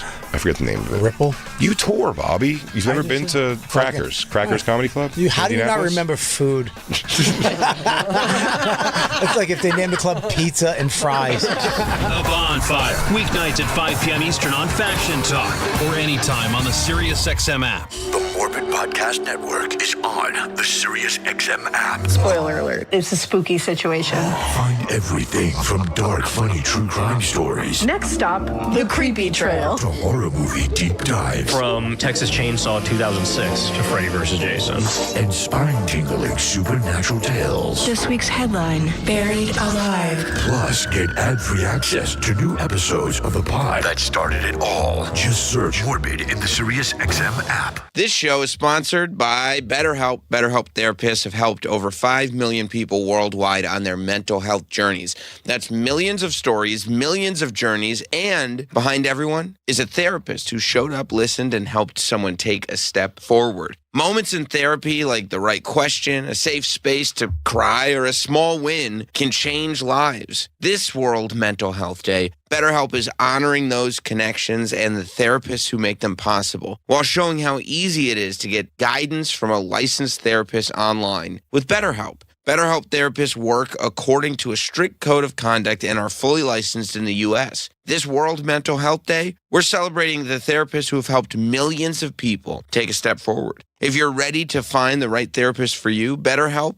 can help you start that journey. Our listeners get 10% off their first month at BetterHelp.com/Teft. That's BetterHelp.com/TEFT. See website for details. BillsHappen.com is not a lender. It does not make credit decisions. Must be 18 years old. Not available in all states. Honey, everything is so expensive, and our bills are piling up. You're telling me credit cards are maxed out, rent is due, and the car payment's right around the corner? We need some extra cash. We should do what my friend from work did. She went to BillsHappen.com and got the money she needed the next day. Our credit is not great. Are you sure that would work for us? BillsHappen.com is one of the largest personal loan networks. They can help people with all credit types get up to $5,000. Sounds like it's going to be a hassle. My friend said it was super easy. She did it right from her phone during her lunch break. If you have a regular source of income, you can be approved for a loan for up to $5,000, and your cash can hit your bank account the next day. BillsHappen.com's lenders have millions of dollars to lend, regardless of your credit history. Guess what? I went to BillsHappen.com, and we're getting our money tomorrow. Wow, that's fast. Problem solved. If you need extra cash, go to BillsHappen.com. That's BillsHappen.com. BillsHappen.com. Ladies, are you at home with the kids in school right now or working a dead-end job to help pay the bills? How about your guy and his job? It's time to change your lives and own your own business. Mr. Samless, the #1 wood floor refinisher in the world, is looking for couples to open in your neighborhood. Ladies, you got this. You make the calls, do the quotes, set the schedule. He does the service, or vice versa, and you work from home. Couples get a huge discount to come on board. You get the franchise, the territory, the training, business coaching, the manual, the cloud-based CRM, the equipment, marketing materials, and solutions, all for just $19,000. You can put that on a credit card. Full-time Mr. Sandless franchisees in 2024 earn $255,000. Top locations make even more. And who's the best owner of a Mr. Sandless? A couples team. Ladies, you got this. Check out msfranchise.com for Ghoulish grooves to your Monster Mash.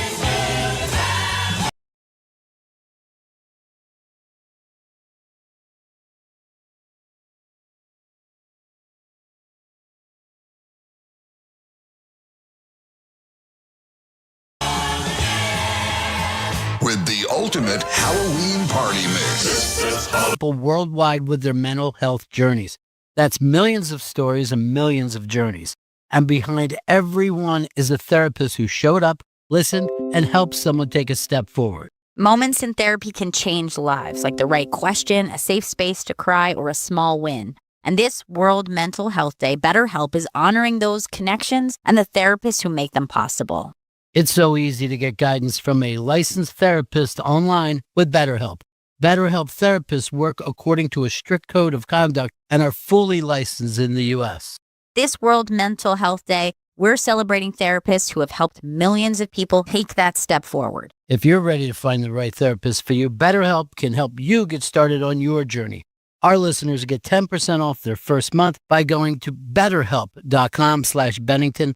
That's betterhelp.com/Bennington. Ladies, are you at home with the kids in school right now or working a dead-end job to help pay the bills? How about your guy and his job? It's time to change your lives and own your own business. Mr. Samless, the #1 wood floor refinisher in the world, is looking for couples to open in your neighborhood. Ladies, you got this. You make the calls, do the quotes, set the schedule. He does the service, or vice versa, and you work from home. Couples get a huge discount to come on board. You get the franchise, the territory, the training, business coaching, the manual, the cloud-based CRM, the equipment, marketing materials, and solutions, all for just $19,000. You can put that on a credit card. Full-time Mr. Sandless franchisees in 2024 earn $255,000. Top locations make even more. And who's the best owner of a Mr. Sandless? A couples team. Ladies, you got this. Check out msfranchise.com for financial freedom. Check out msfranchise.com. Hi, I'm Chuck McDowell, and no, this isn't a timeshare cancellation ad. I'm here to help you break free from your overpriced mobile carrier with Red Pocket Mobile. Did you know the average American wireless bill is $140 a month? At Red Pocket, plans start at just $10 a month for unlimited talk, text, and data with absolutely no games and no price increases ever. But it gets even better. Red Pocket gives you your choice of all 3 major mobile networks for the very best 5G coverage anywhere you are. And you get to keep your phone and number. At Red Pocket Mobile, you don't have to settle. I don't see how anyone could say no to getting 1 low, locked-in price and 3 5G networks. Red Pocket Mobile, your new ultimate cell carrier. Switch and get 1 locked-in low price, 3 5G networks, and live customer care in 2 minutes. Go to redpocket.com. That's redpocket.com, redpocket.com.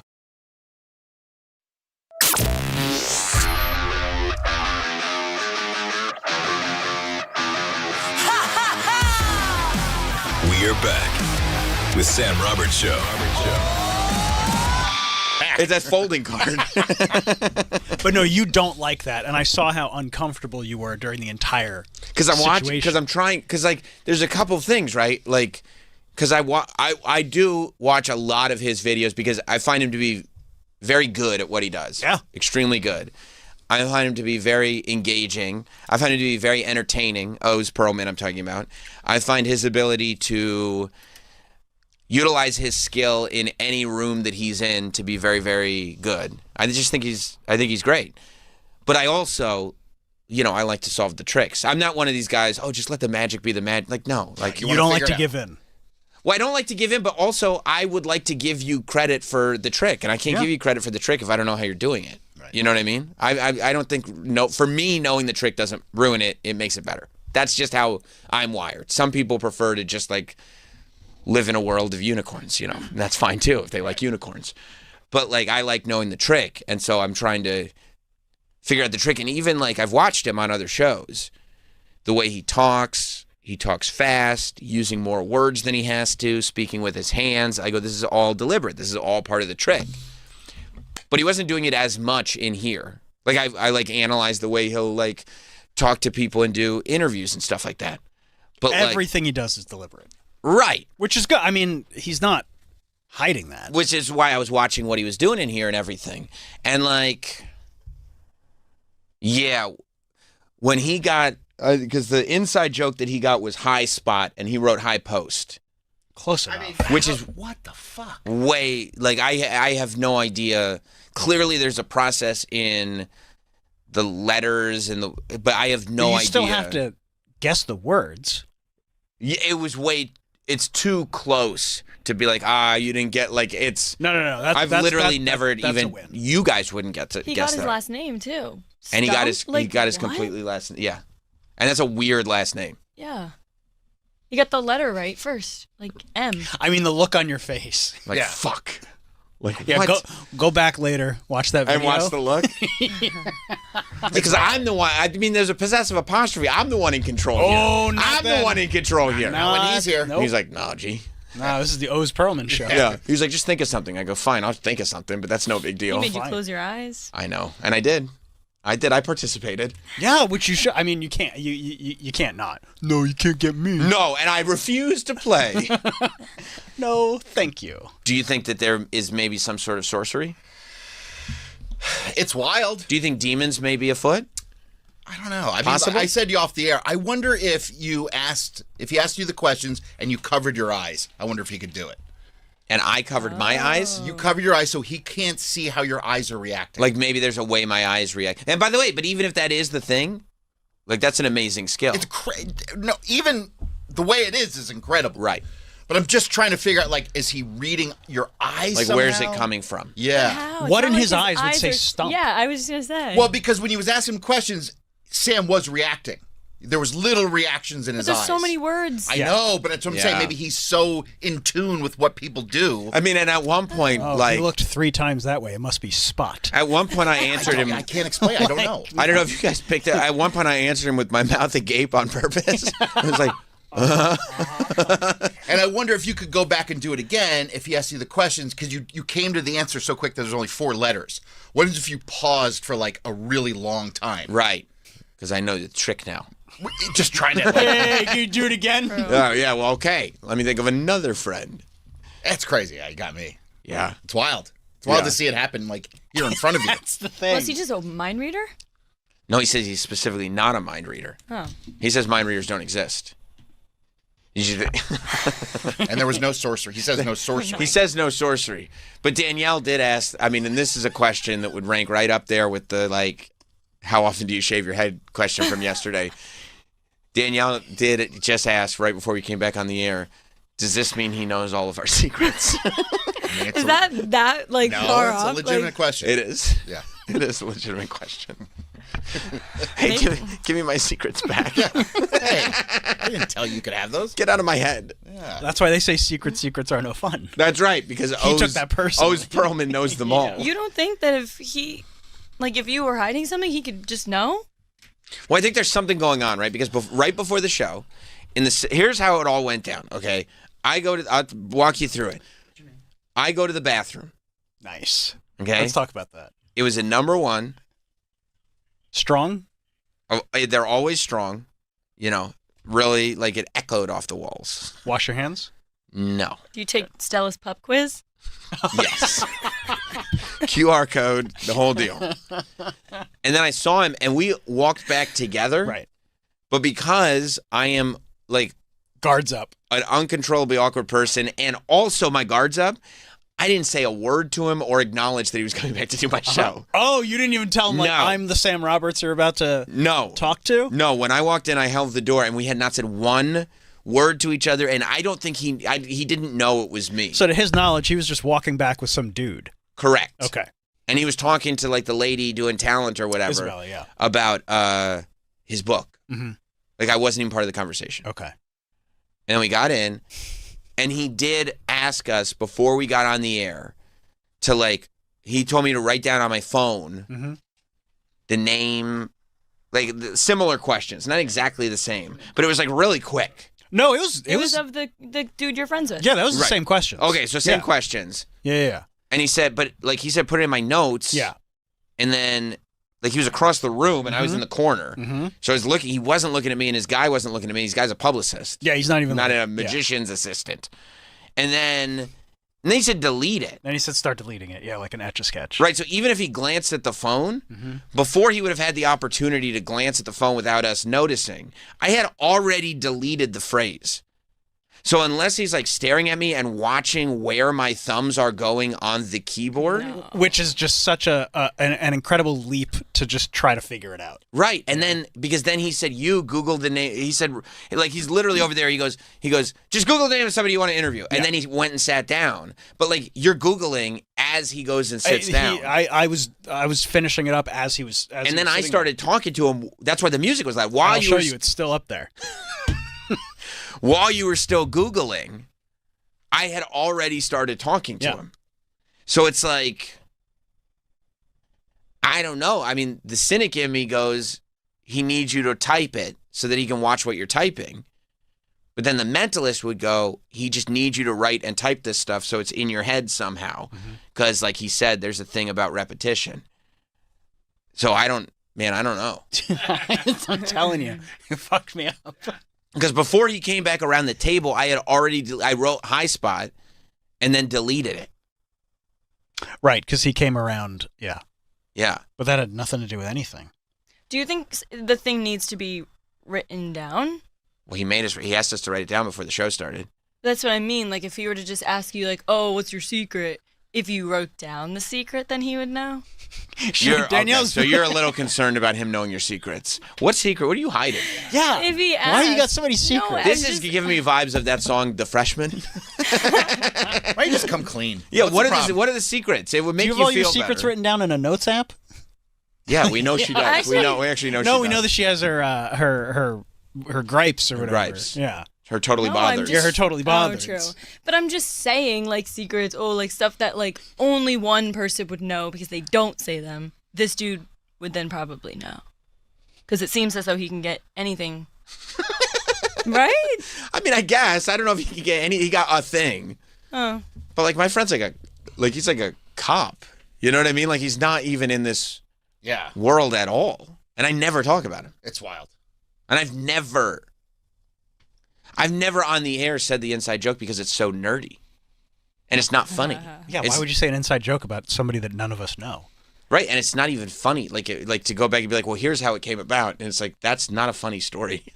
That's not interesting. I would never say that on the air. You're a bad broadcaster. I don't even like That was stupid. I don't even like the hot dog origin story. And that's actually kind of a funny story. I love that story. You don't like that story? I just he don't would fuck hot dog up, by the way. He would. I wish we had a hot dog in here. He would destroy him. He would melt him. Yeah. Hot dog would jump out the window.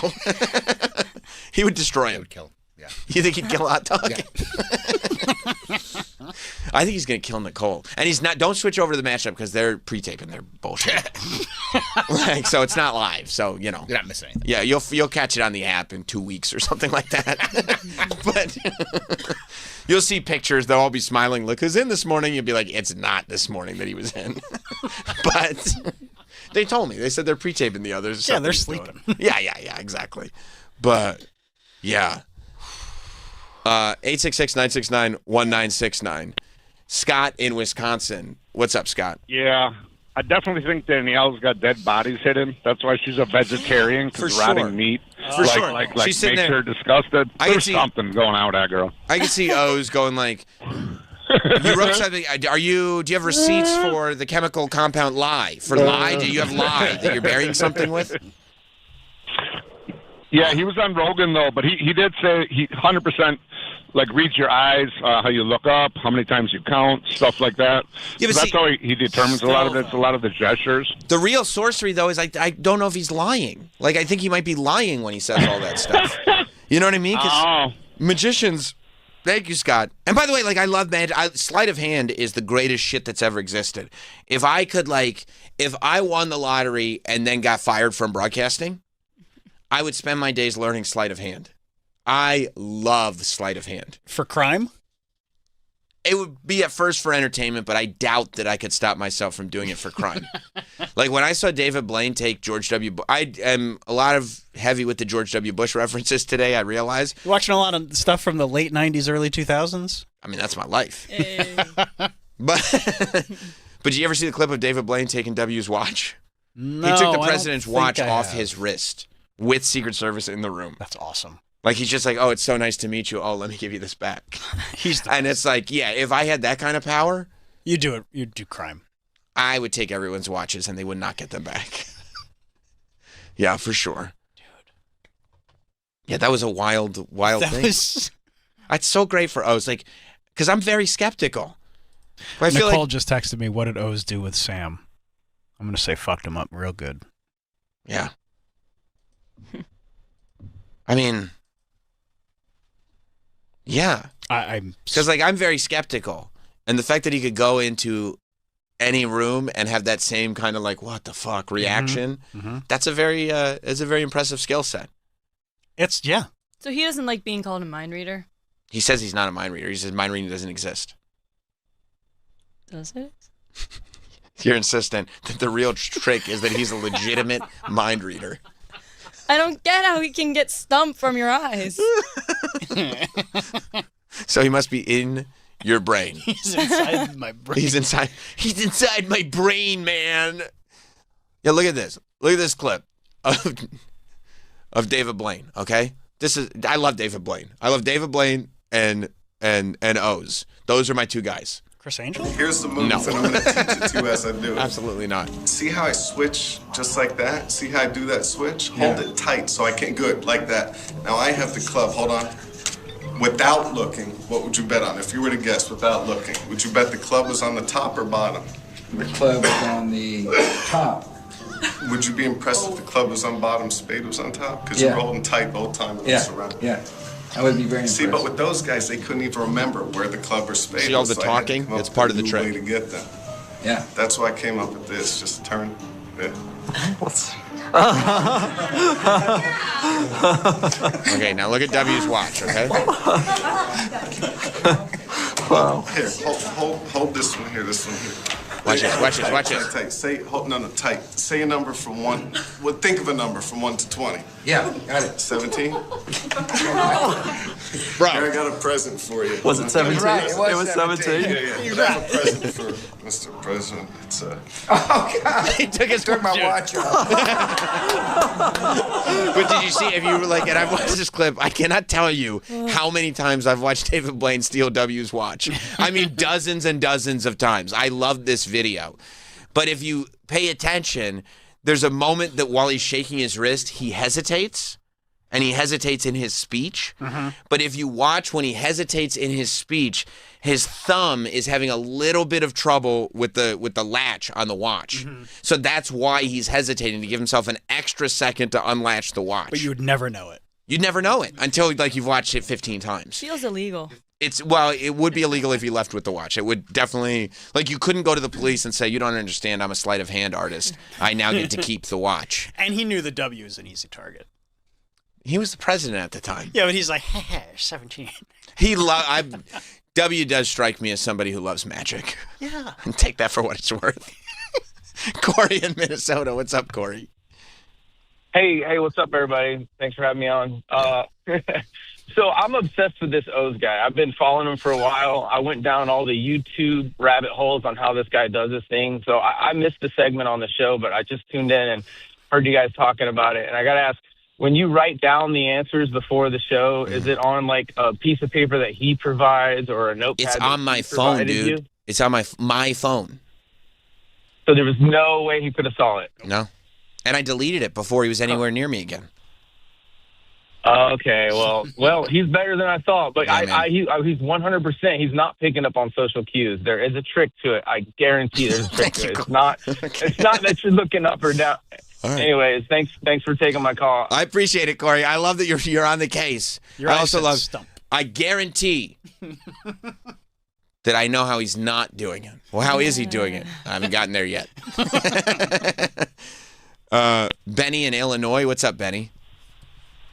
Hey, salutations, Daniel and the boys. Salutations. So, hey, this Oz guy, really, it's Oz, so I don't trust him because, Oz is Oz. And, that's just freaky. And don't believe it. That's all witchcraft. But we need to get some normalization around here. Can we have our Toots Day, please? Well, I mean, if you really need... I must warn you, if you really need to kind of get that witchcraft and sorcery out of your system, it is Toots Day. It's Toots Day. He's silly and he's furry. His name is Mr. Toots. He's always happy and purry. That rascal, Mr. Toots. And by the way, Super Agent Tony Burton is going to be furious with me because I didn't even tell him this was happening. I should have. I just realized. Ladies and gentlemen, it's a very special Toots Day because we have in studio the one and only Mr. Toots. Mr. Toots, the Persian cat, is here. Oh, look at that. He heard his name, and is he coming down to get on mic? Is that the plan? There he is. Mr. Toots is here. He's got a vampire cape on. Very scary. Hey, Mr. Toots, come on over. Come on over. Hey, make it your own. Okay, he's walking over. Hey, there you go. Sniff the finger. Oh, what a nice cat. Mr. Toots gave my finger a sniff. Now, let's be careful because he is blind. He seems to be a little reckless. He's a little reckless. Let me move my coffee for you, buddy. Well, there's a lot of he needs to sniff everything out. He likes this. Yeah. I like that he oh, are you rubbing your hand? Oh, he's rubbing. Look at He's that. getting some kisses. Look at that. He rubbed his cheek. Oh, he stuck his cape. His cape is fucking him up. Here, let's. Yeah, why don't we take him out of his cape? Yeah, let me. There we go. There We got his we cape off. Make yourself at home, Toots. And he's got his vest on, so you guys brought him over on the leash. Is that right? Well, he did come in his spaceship. Oh, a spaceship. I didn't realize that he was into. He went full like Avi Loeb on this one, huh? Yeah. He has a little spaceship. Oh wow, that's a spaceship. That's a lot of fun. Yeah. Is that did Elon make that? It's a backpack that looks like a spaceship. It is, yeah. Yeah, that's nice. Oh, shh. ASMR. You hear that? He's rubbing against the microphone. That's Toots. There he is. There he is. And he does. I mean, I like. The world's been waiting for his debut on the radio. They really like him in this audio medium. That was him. The rubbing of the mic. He's licking you. Is that a sandpaper tongue? Yeah. Wow. Never felt a cat's tongue before. Never? No. Wow. And Toots is your first? Well, you might as well retire now. I like you had to move the monitors to make sure. So Toots, he exited his loving mother's arms and has decided to find his way around the studio, but he wanted to get up on top of the console. So now he's walking all over the console, over by Danielle. Looks like he's coming back over. He's sniffing where O's was. Oh, look at that. Now he's on the chair. He's ready to be interviewed. Yeah, he wants to get interviewed now. Ready for his time. Yeah. I wonder if he's sniffing out the black magic that sat in that chair before he got there. There he is. Toots he's ready for his guest spot. He's just coming over. I think he wants to. Do you think he wants to get down? No, he likes it up there. He likes it. He likes it where he's positioned. Yeah. Well, Chef Clarice is here too, but she's more like the handler. She's just Toots. here to handle Toots. To handle, yeah. Yeah, she's like the publicist. Yeah.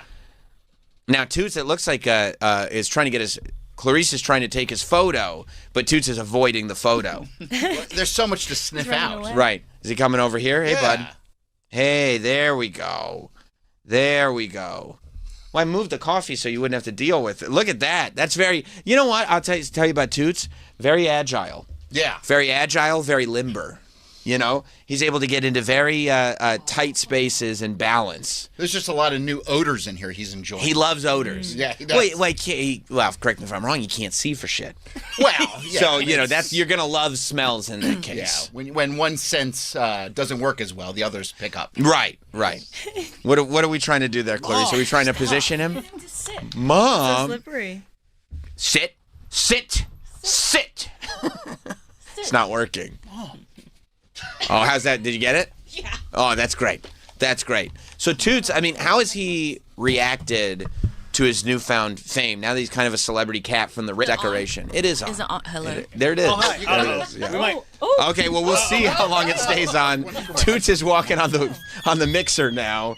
Across the button. And Travis, because he likes cats more than he likes his job, is taking a photo of Toots on the board instead of getting him off the board. But he's never made a secret about that. Travis loves cats. All right, we're still in the air. Okay, great. That's good news. How have you found that Toots has dealt with being famous? Toots loves it. He does? He loves it. Wow. He gets really pissed if people see him and don't make a fuss. Could you hear him in your headphones just now? That sound that. Oh, he's licking his paw. That was Toots. Oh, that was Toots again. There it was. You hear him, the motion. He's here. He's here. You can feel his essence. He really takes over a room. He does, yeah. Who do you think owns the room more, Toots or Oz Perlman? Man, to have him back to back. I can't believe we booked him back to back like this. Yeah. I mean, this is like a 3 months worth of guest booking right here. Talking about we weren't all trying to pet Oz. That's true. Danielle had a chance. Danielle did. Danielle did. She complimented. Yeah, Maybe he's licking all the O's off Danielle's hands. That's right. Maybe he's jealous about it. Why would you have? He's probably pissed that he's a segment 3 guest. He probably considers himself more a segment 2 guest. Yeah. You know, Segment 3 is great. Segment 3 is great, but The West Coast is waking up. No, segment 3 is awesome, but segment 2 is the spot. Right. You know what I mean? That's really the spot, and so you might be. But Oz has a book. Toots just. He's just here. He's just here. He's just here. He's promoting himself. Toots has an Instagram. He does have an Instagram. Toots is in to promote his personal brand. Yes. Is that right? Yes. Okay. That's exactly right. I do have actually a prep sheet here. So Mr. Toots is in studio. He's a Persian cat that Troy owns. Like anyone, huh? Yeah, I guess so. Now he's licking Travis, which if he licked Travis, I don't want him licking me after that. That's disgusting. Mr. Toots is in studio. You can follow him at Mr. Toots. At Chef Clarice Lamb is on here too. Don't lick me after you lick that guy. Oh, it's cool, dude. Don't. Here, you want to get around here? You look We're in like an open relationship. Here. There you go. Toots, come around. There you go, Toots. Toots. There you go. I made a little hole for him to get through. Hey, bud. Now, this is like sacred host area. He's going to sit on the paper. Is it? Loves No. to- Oh. Does he like? Well, will he go to the bathroom on it? Should I move it, No, or he just likes to? He just likes to sit on paper. He likes the feeling of like loose leaf on his anal. He likes things that are like square. He'll sit in things that are square. He likes square. Yeah. That's interesting. So it's like if Clarice has like a pad, like a notepad. Right. He'll just come and just sit on the notepad. Sit on the notepad, Right 'cause while it's- she's trying to work. But it's a square. Yeah, it's a square. He likes that. The cat you gave away never did that? No, the cat we gave away to a lumberyard. He was a hunter of a cat. He really wasn't meant to be in a small home. What was Why'd he hunting? you give the cat away? Well, he wanted to. He was meant to hunt raccoons. It's a whole. Yeah, but why would you do that? Yeah, why would you do that? Because he didn't want to live in an apartment. He wanted to attack things. Oh. You see. How do you know? Did he tell you that? Because he started attacking us at some point, and not in a playful way. Like you couldn't walk by him, he might jump up in the air and latch onto your leg and start scratching and biting. At that point, we realized it's time to go, and then we took him to a lumberyard. We gave him to the lumberyard. We were very emotional, very sad about it. Hope this is the right move. Oh my gosh! We called the lumberyard the next day, and they said that they got him because they had a raccoon problem, and we named the cat Bruiser Brody. And we said, yeah, it was a mutual decision. Definitely not just me. But we said, how's Bruiser doing? And because we were worried that the raccoon was going to overpower Bruiser Brody, and we've made a horrible mistake. And then we found out from the lumberyard, the raccoon's not a problem anymore. They said that they walked into the greenhouse where Bruiser slept, and on the first night they saw raccoon tracks walk in. I mean, like 3 steps into the greenhouse, and then they saw the same tracks just turn around and leave. So he ended up exactly where he belonged. We found a wonderful home for him. Toots, on the other hand, he's a little bit more majestic. Toots turned off Clarice's mic. He's like, Mom, enough of that. Enough. He's sick of me talking.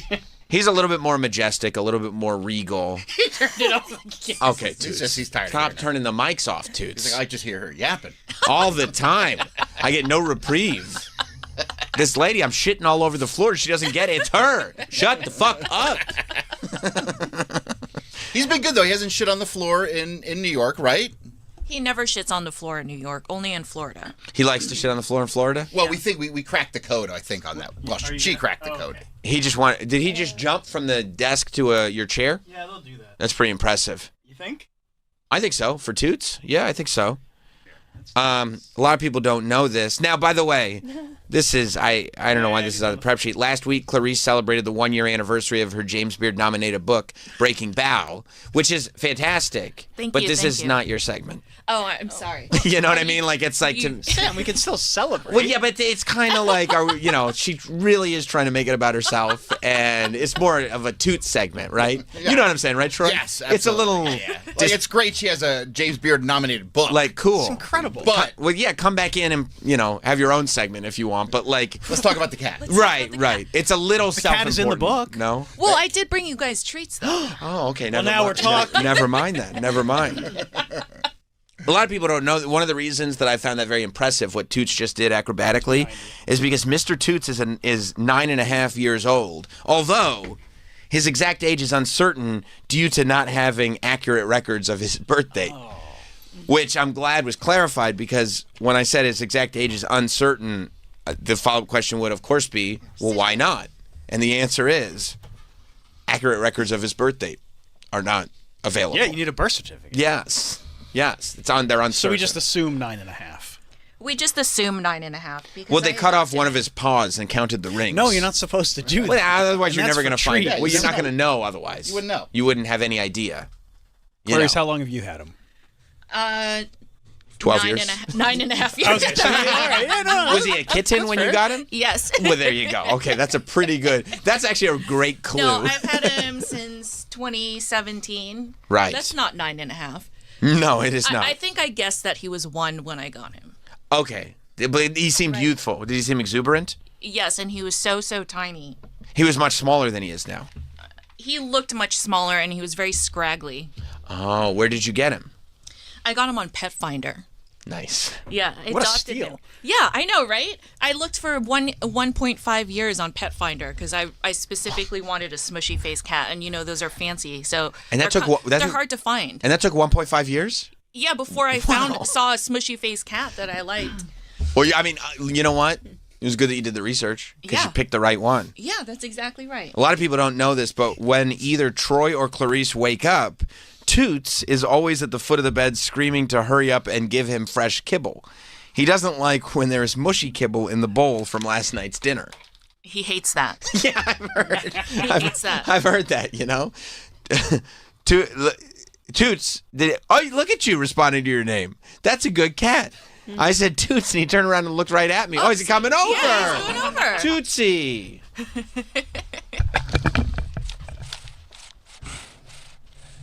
You hear that? Did you hear that? Yeah. That's vintage Toots, am I right? That's him sniffing and purring. So Toots. I like that. He came right over. So he knows his name. Now, let me ask you this. Do you guys ever deal with dander? Is there any kind of dander problem? Sometimes cats have dander. No danders. That's incredible. That's incredible. There's fur everywhere.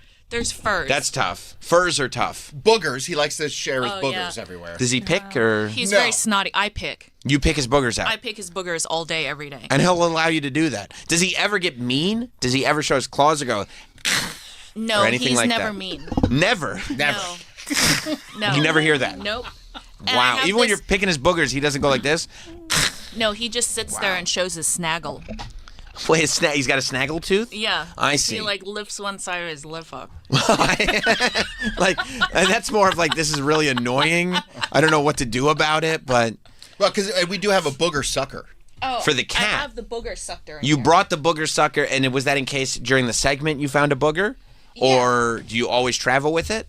It's best to travel with it. It you is never know best? when he's going to get a snotty nose. Right, and you want that out immediately. Because he's really snotty. He's very snotty. Oh. Right, not just snooty, also snotty. He's snotty. I see. And, I see. Yeah, he's letting you pet his tail, Danielle. love it.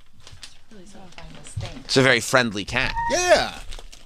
I mean, Where's the nozzle? abnormally friendly. Strangely friendly. Has he ever tried to bite someone? He doesn't bite anybody. Doesn't bite anybody. No, Wow. He just immediately licks Look, everybody. see, he likes his snot sucker. What? Are you going to sucker his snot? Yeah. Is this for an example so we can all see? This is like something I got on Amazon, and When- it's for babies. Yes, no, I know. You know how I know about it? Because you used one? On babies. Yeah. Yeah, on babies, not So, on cat. look, watch.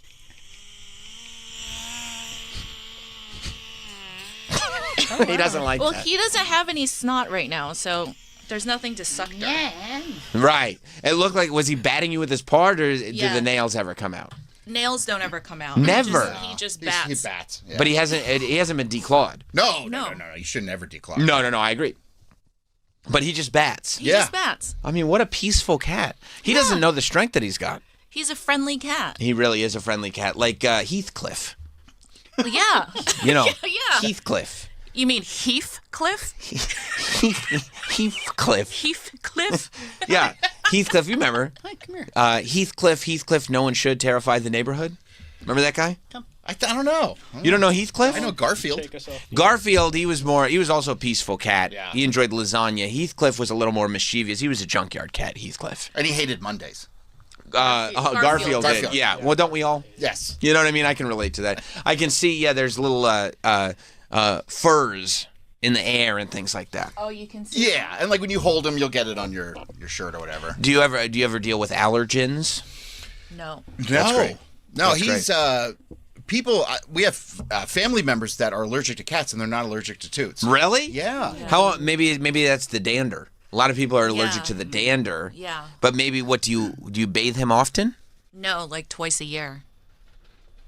But he's an indoor cat, except for in Florida when he goes to the front porch. He likes the porch. He likes the. He front loves porch. to lounge on the porch. He loves concrete. He does. Yeah. Florida concrete, though. Florida concrete. Because in New York, the concrete is cold and has urine and fecal on it. Yeah, he doesn't like those odors. Right. He likes lizard odors. He does like lizard odors. But is it true, and this is a rumor that I've heard about Toots, that sometimes he has trouble. Yeah, I'm talking about you. That sometimes he has trouble. He does know his name. Yeah. Very well. Yeah. He does have sometimes he has trouble catching the lizards because the eyesight isn't what it used to be. True or false? I don't think the eyesight was ever good. Oh, no? No. So it's not like he's fading. It's more just like, that's just Toots. I think he's just kind of checked out. He's Gotcha. a little aloof. Gotcha. Well, he's very well taken care of. Yes. I see. Yeah, I don't think he would last long in the wild. No, he would I not. He couldn't. would not. I couldn't imagine.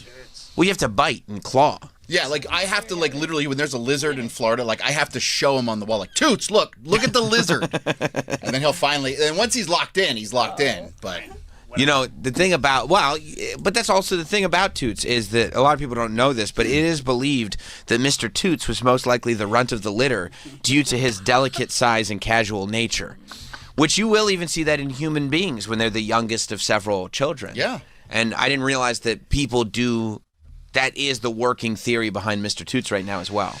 People do believe that. He is small. Mm-hmm.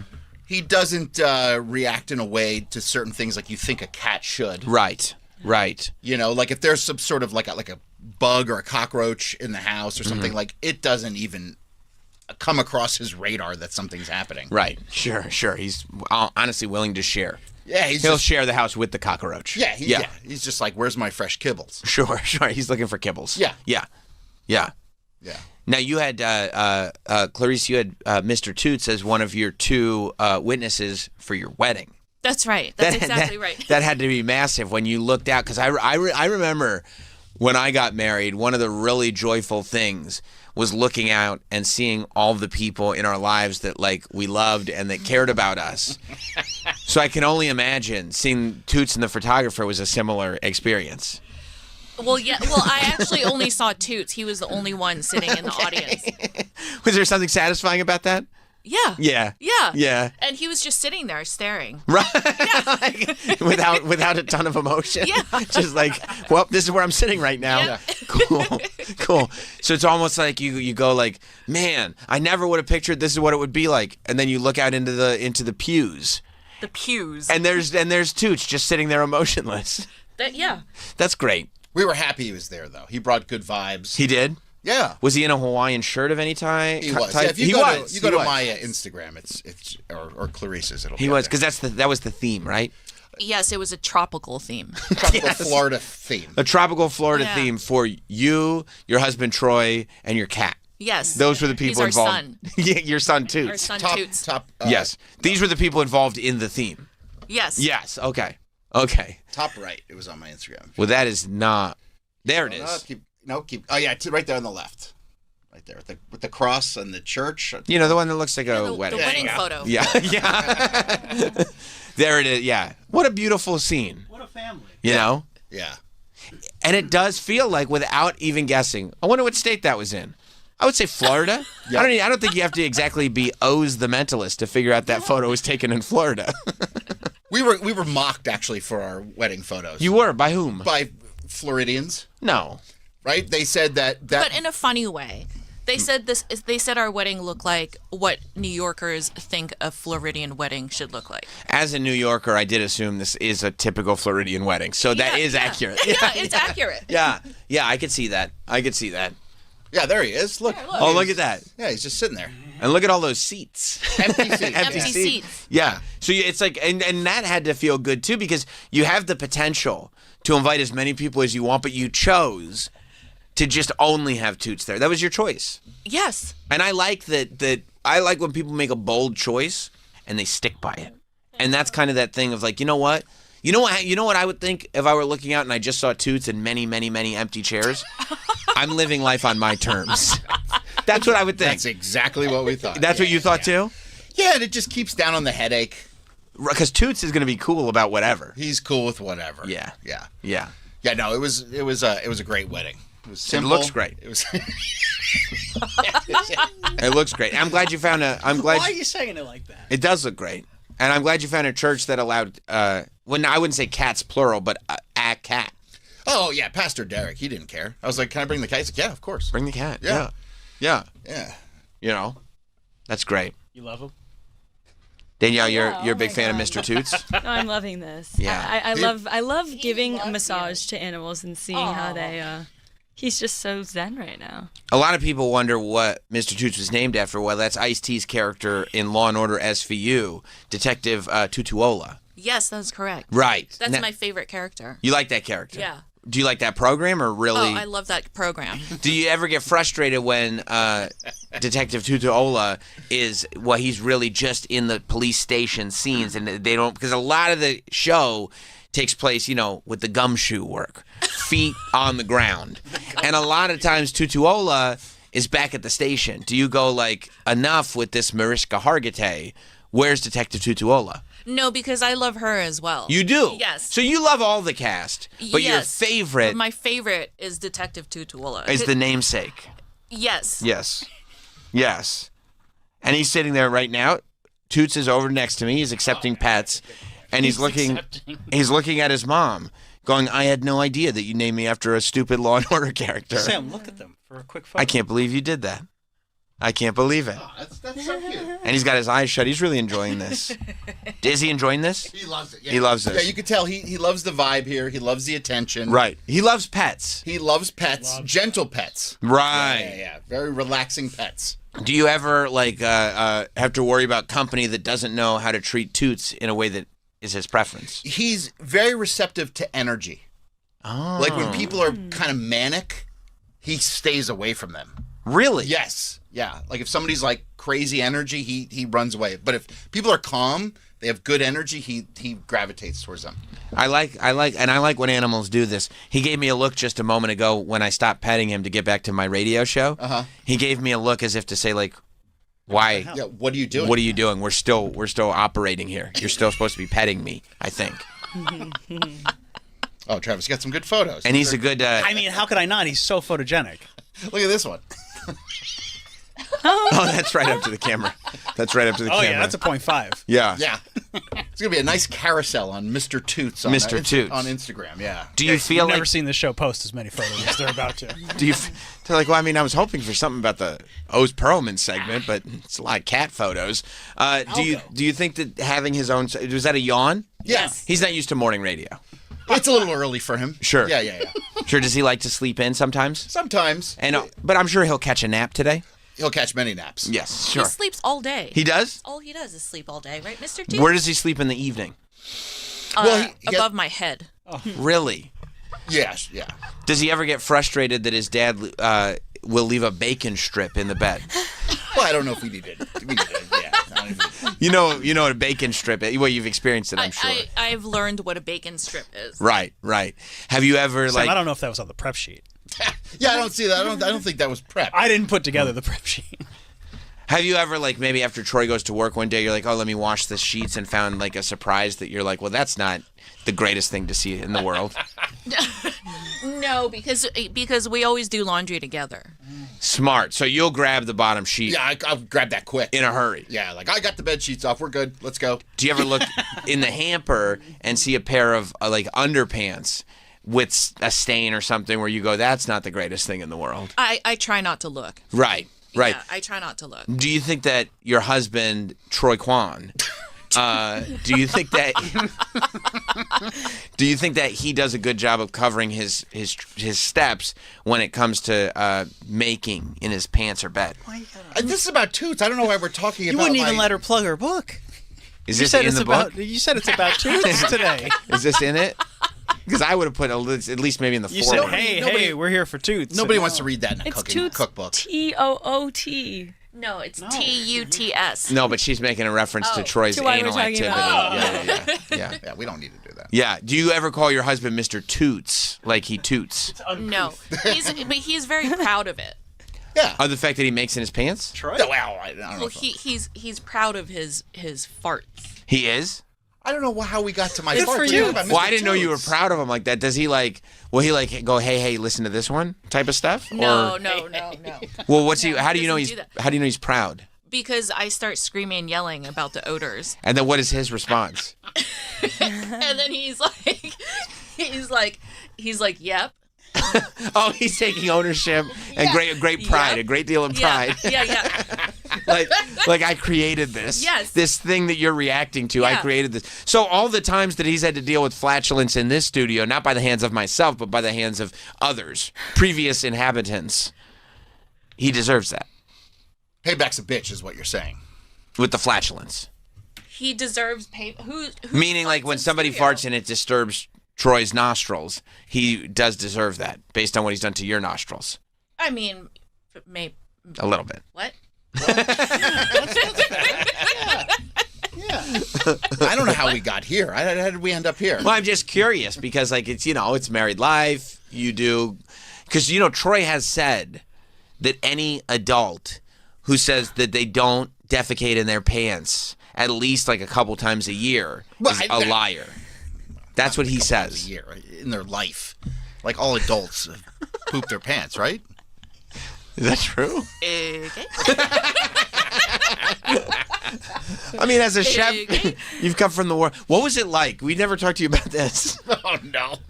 What was it like when you guys, you went on vacation across the globe, right? And you went to see your family. Yes. Yes, and Troy spent the whole first day looking. Hong Kong? Yes. Yeah. In Hong Kong. Yes. And Troy spent the whole first day just panic-stricken, looking for a place to move his bowels, and could only find a spot that had a hole in the floor. Yeah. Was he tough to deal with that day? Could you read that he was looking for something? I thought it was actually really funny because I forgot to warn him that things that I maybe grew up with or that aren't so shocking to me. Like I've been to Hong Kong so many times, so I have seen the squatty potties or whatever, hole in the ground, and the holes in the ground, Uh-huh. and the crazy buses, that's normal to me. Right. But I forget to tell him that maybe that's not normal for him. Right. My guts were in an uproar. Right, because he said that all he wanted to do was take a nap. And he said that then you and your family just made him eat and eat and eat and go to everywhere and eat, and then he had to move his bowels, but there was no place to do it. I did warn him that my parents are very nuts and they're going to want to eat all the time. So I did warn you about that. You did, but there was a time change. There was a flight. I had taken, certain things to help me sleep and to get to the destination. Uppers, downers. A little bit of every little cocktail. Right, a little cocktail to help yourself. And then I got there, and then as soon as we get to the airport, it's like we're eating beef and noodles, at 8 o'clock in the morning. But on your body clock, who knows what time it is? It's like, what the hell is going on? Right, and all you have to do is move what? My bowels. I have to poo. And her family is just full throttle.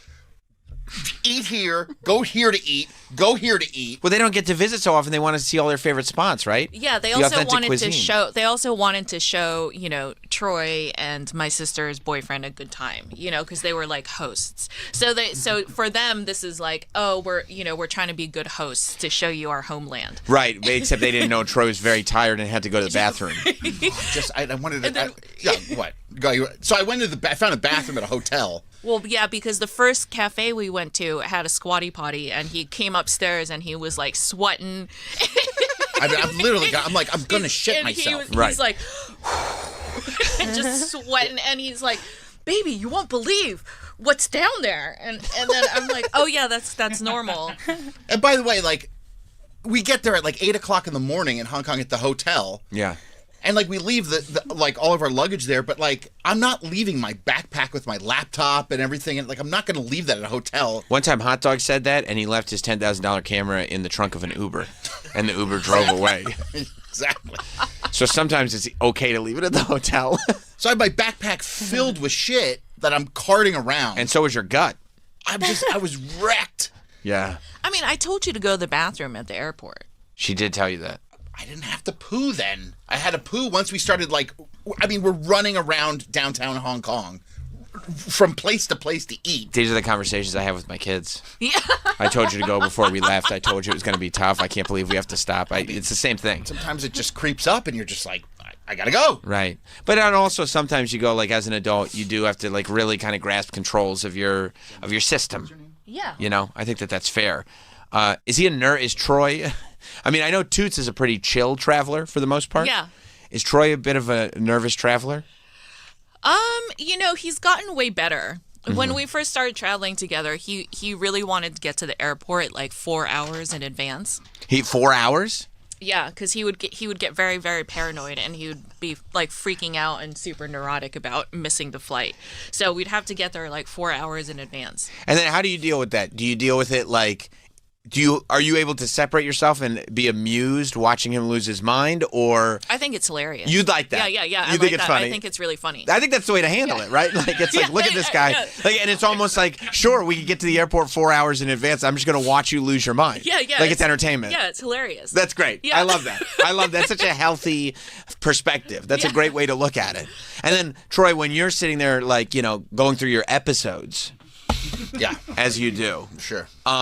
And you're looking, and your now wife, she's clearly very entertained by you going through your episodes. Does that make things better or no? Well, it brings her so much happiness when I'm experiencing some sort of misfortune. Okay. So Me too. I was just going to say, isn't that weird? I love Everybody that. around Troy seems to be really happy at his misfortune. That's right. I don't think it's the misfortune that makes me happy. I just find it hilarious when he gets upset about things that are not worth getting upset about. That's what it is. It's the reaction to the perceived misfortune.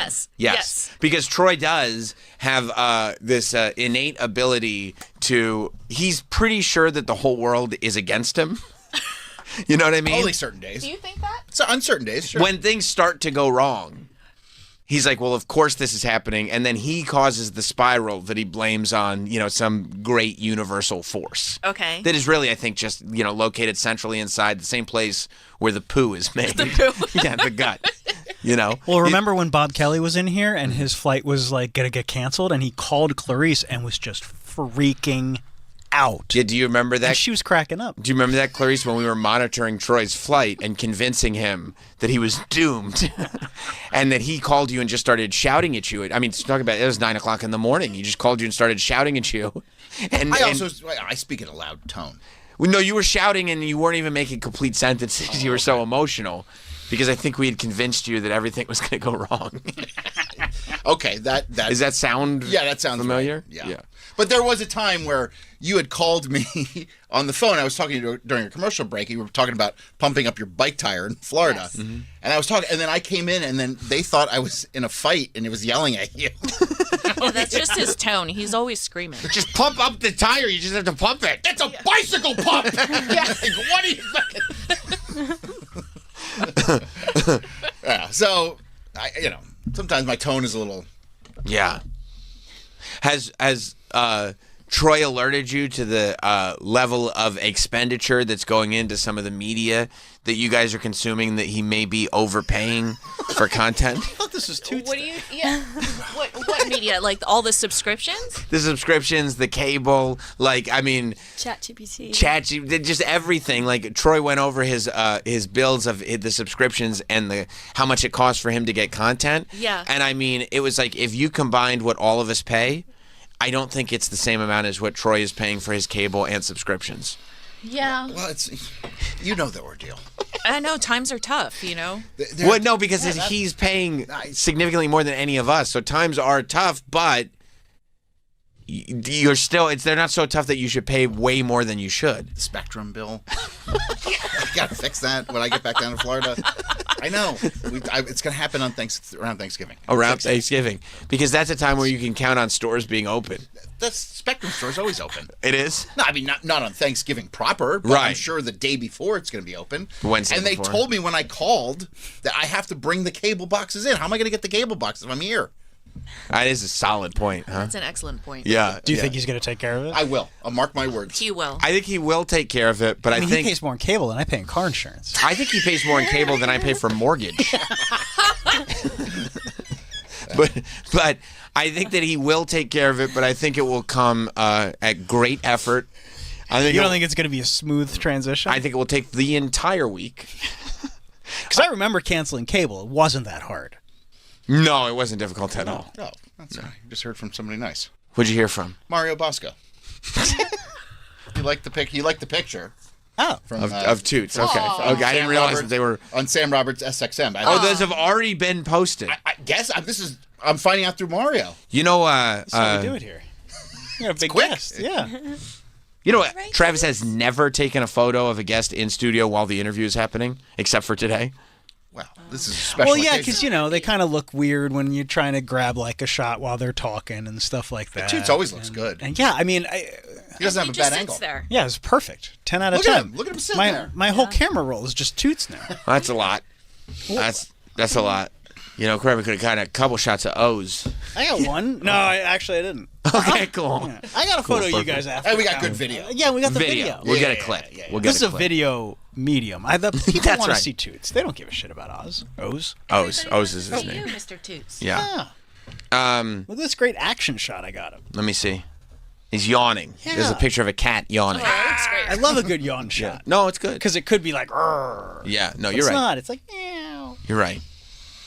Yeah. So Clarice brought treats for everybody Oh, from I her can't wait. book. It's been 1 year for Breaking Bow, right? Her cookbook, right, That's Clarice? exactly right. 1 year, happy 1 year Breaking By the way, Bow. Breaking Bow, we were, of course, kidding before. Breaking Bow is a phenomenal cookbook, but I don't have to tell you that. That's why it was nominated for a James Beard Award. And by the way, this is all And we an do. IACP award. Are you kidding me?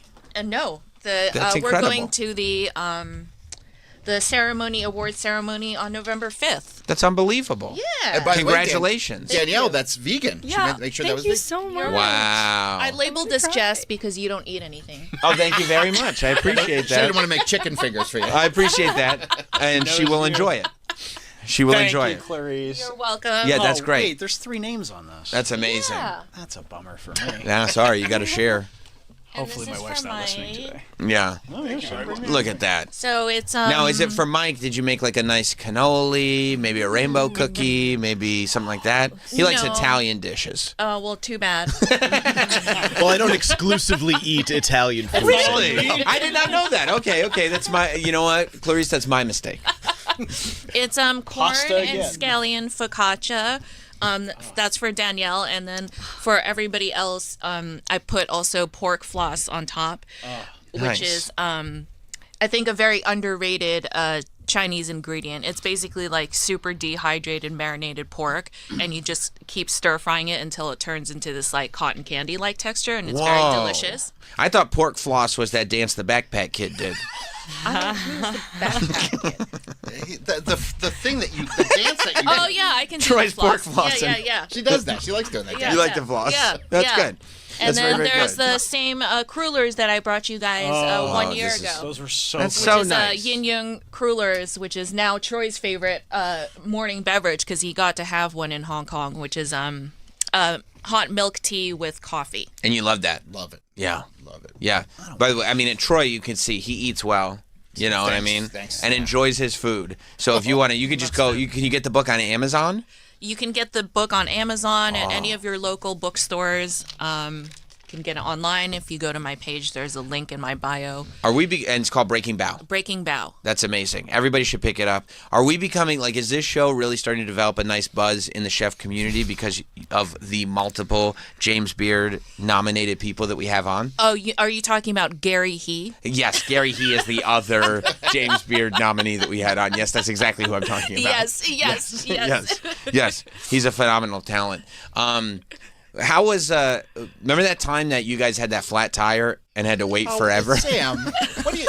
I thought Yeah, this that was another all you Breaking Bow guys' fault. question. That was your fault. How's that our fault? Because Troy told me that you guys cursed us in hopes that we got a flat tire, and then we No. did get a flat tire. They were saying prayers on the air that we got a flat tire. Can you believe that? I can't. I think that might have been Travis and Mike. I don't think I was doesn't involved sound in like that. us. Wasn't here. Yeah. Yeah, I don't think that's the case. Is that terrible? That's a mean thing for them That's to so do. mean-spirited. It is. That would be a How weird was thing. How was Troy's attitude when that all went down? Oh, he was freaking out.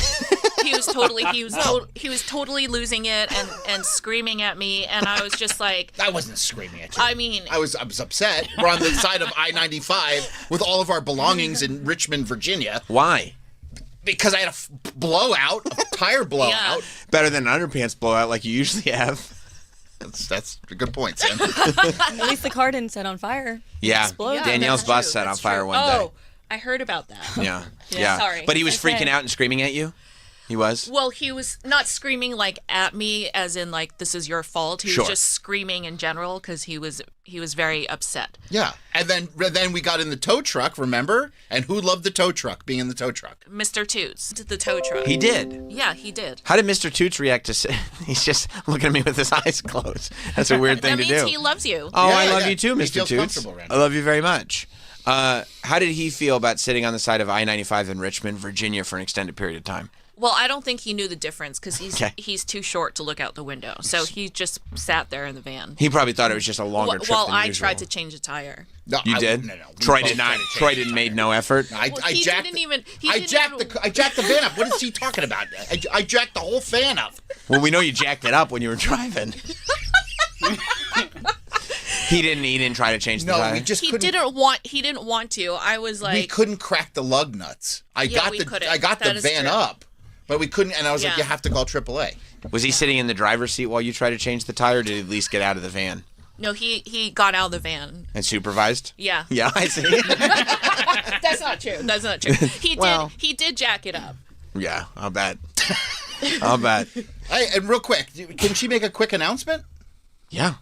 Clarice. Oh, okay. So I have an announcement. I will, starting November, I will be the executive pastry chef of Kaya in Orlando. Whoa! Kaya in Orlando.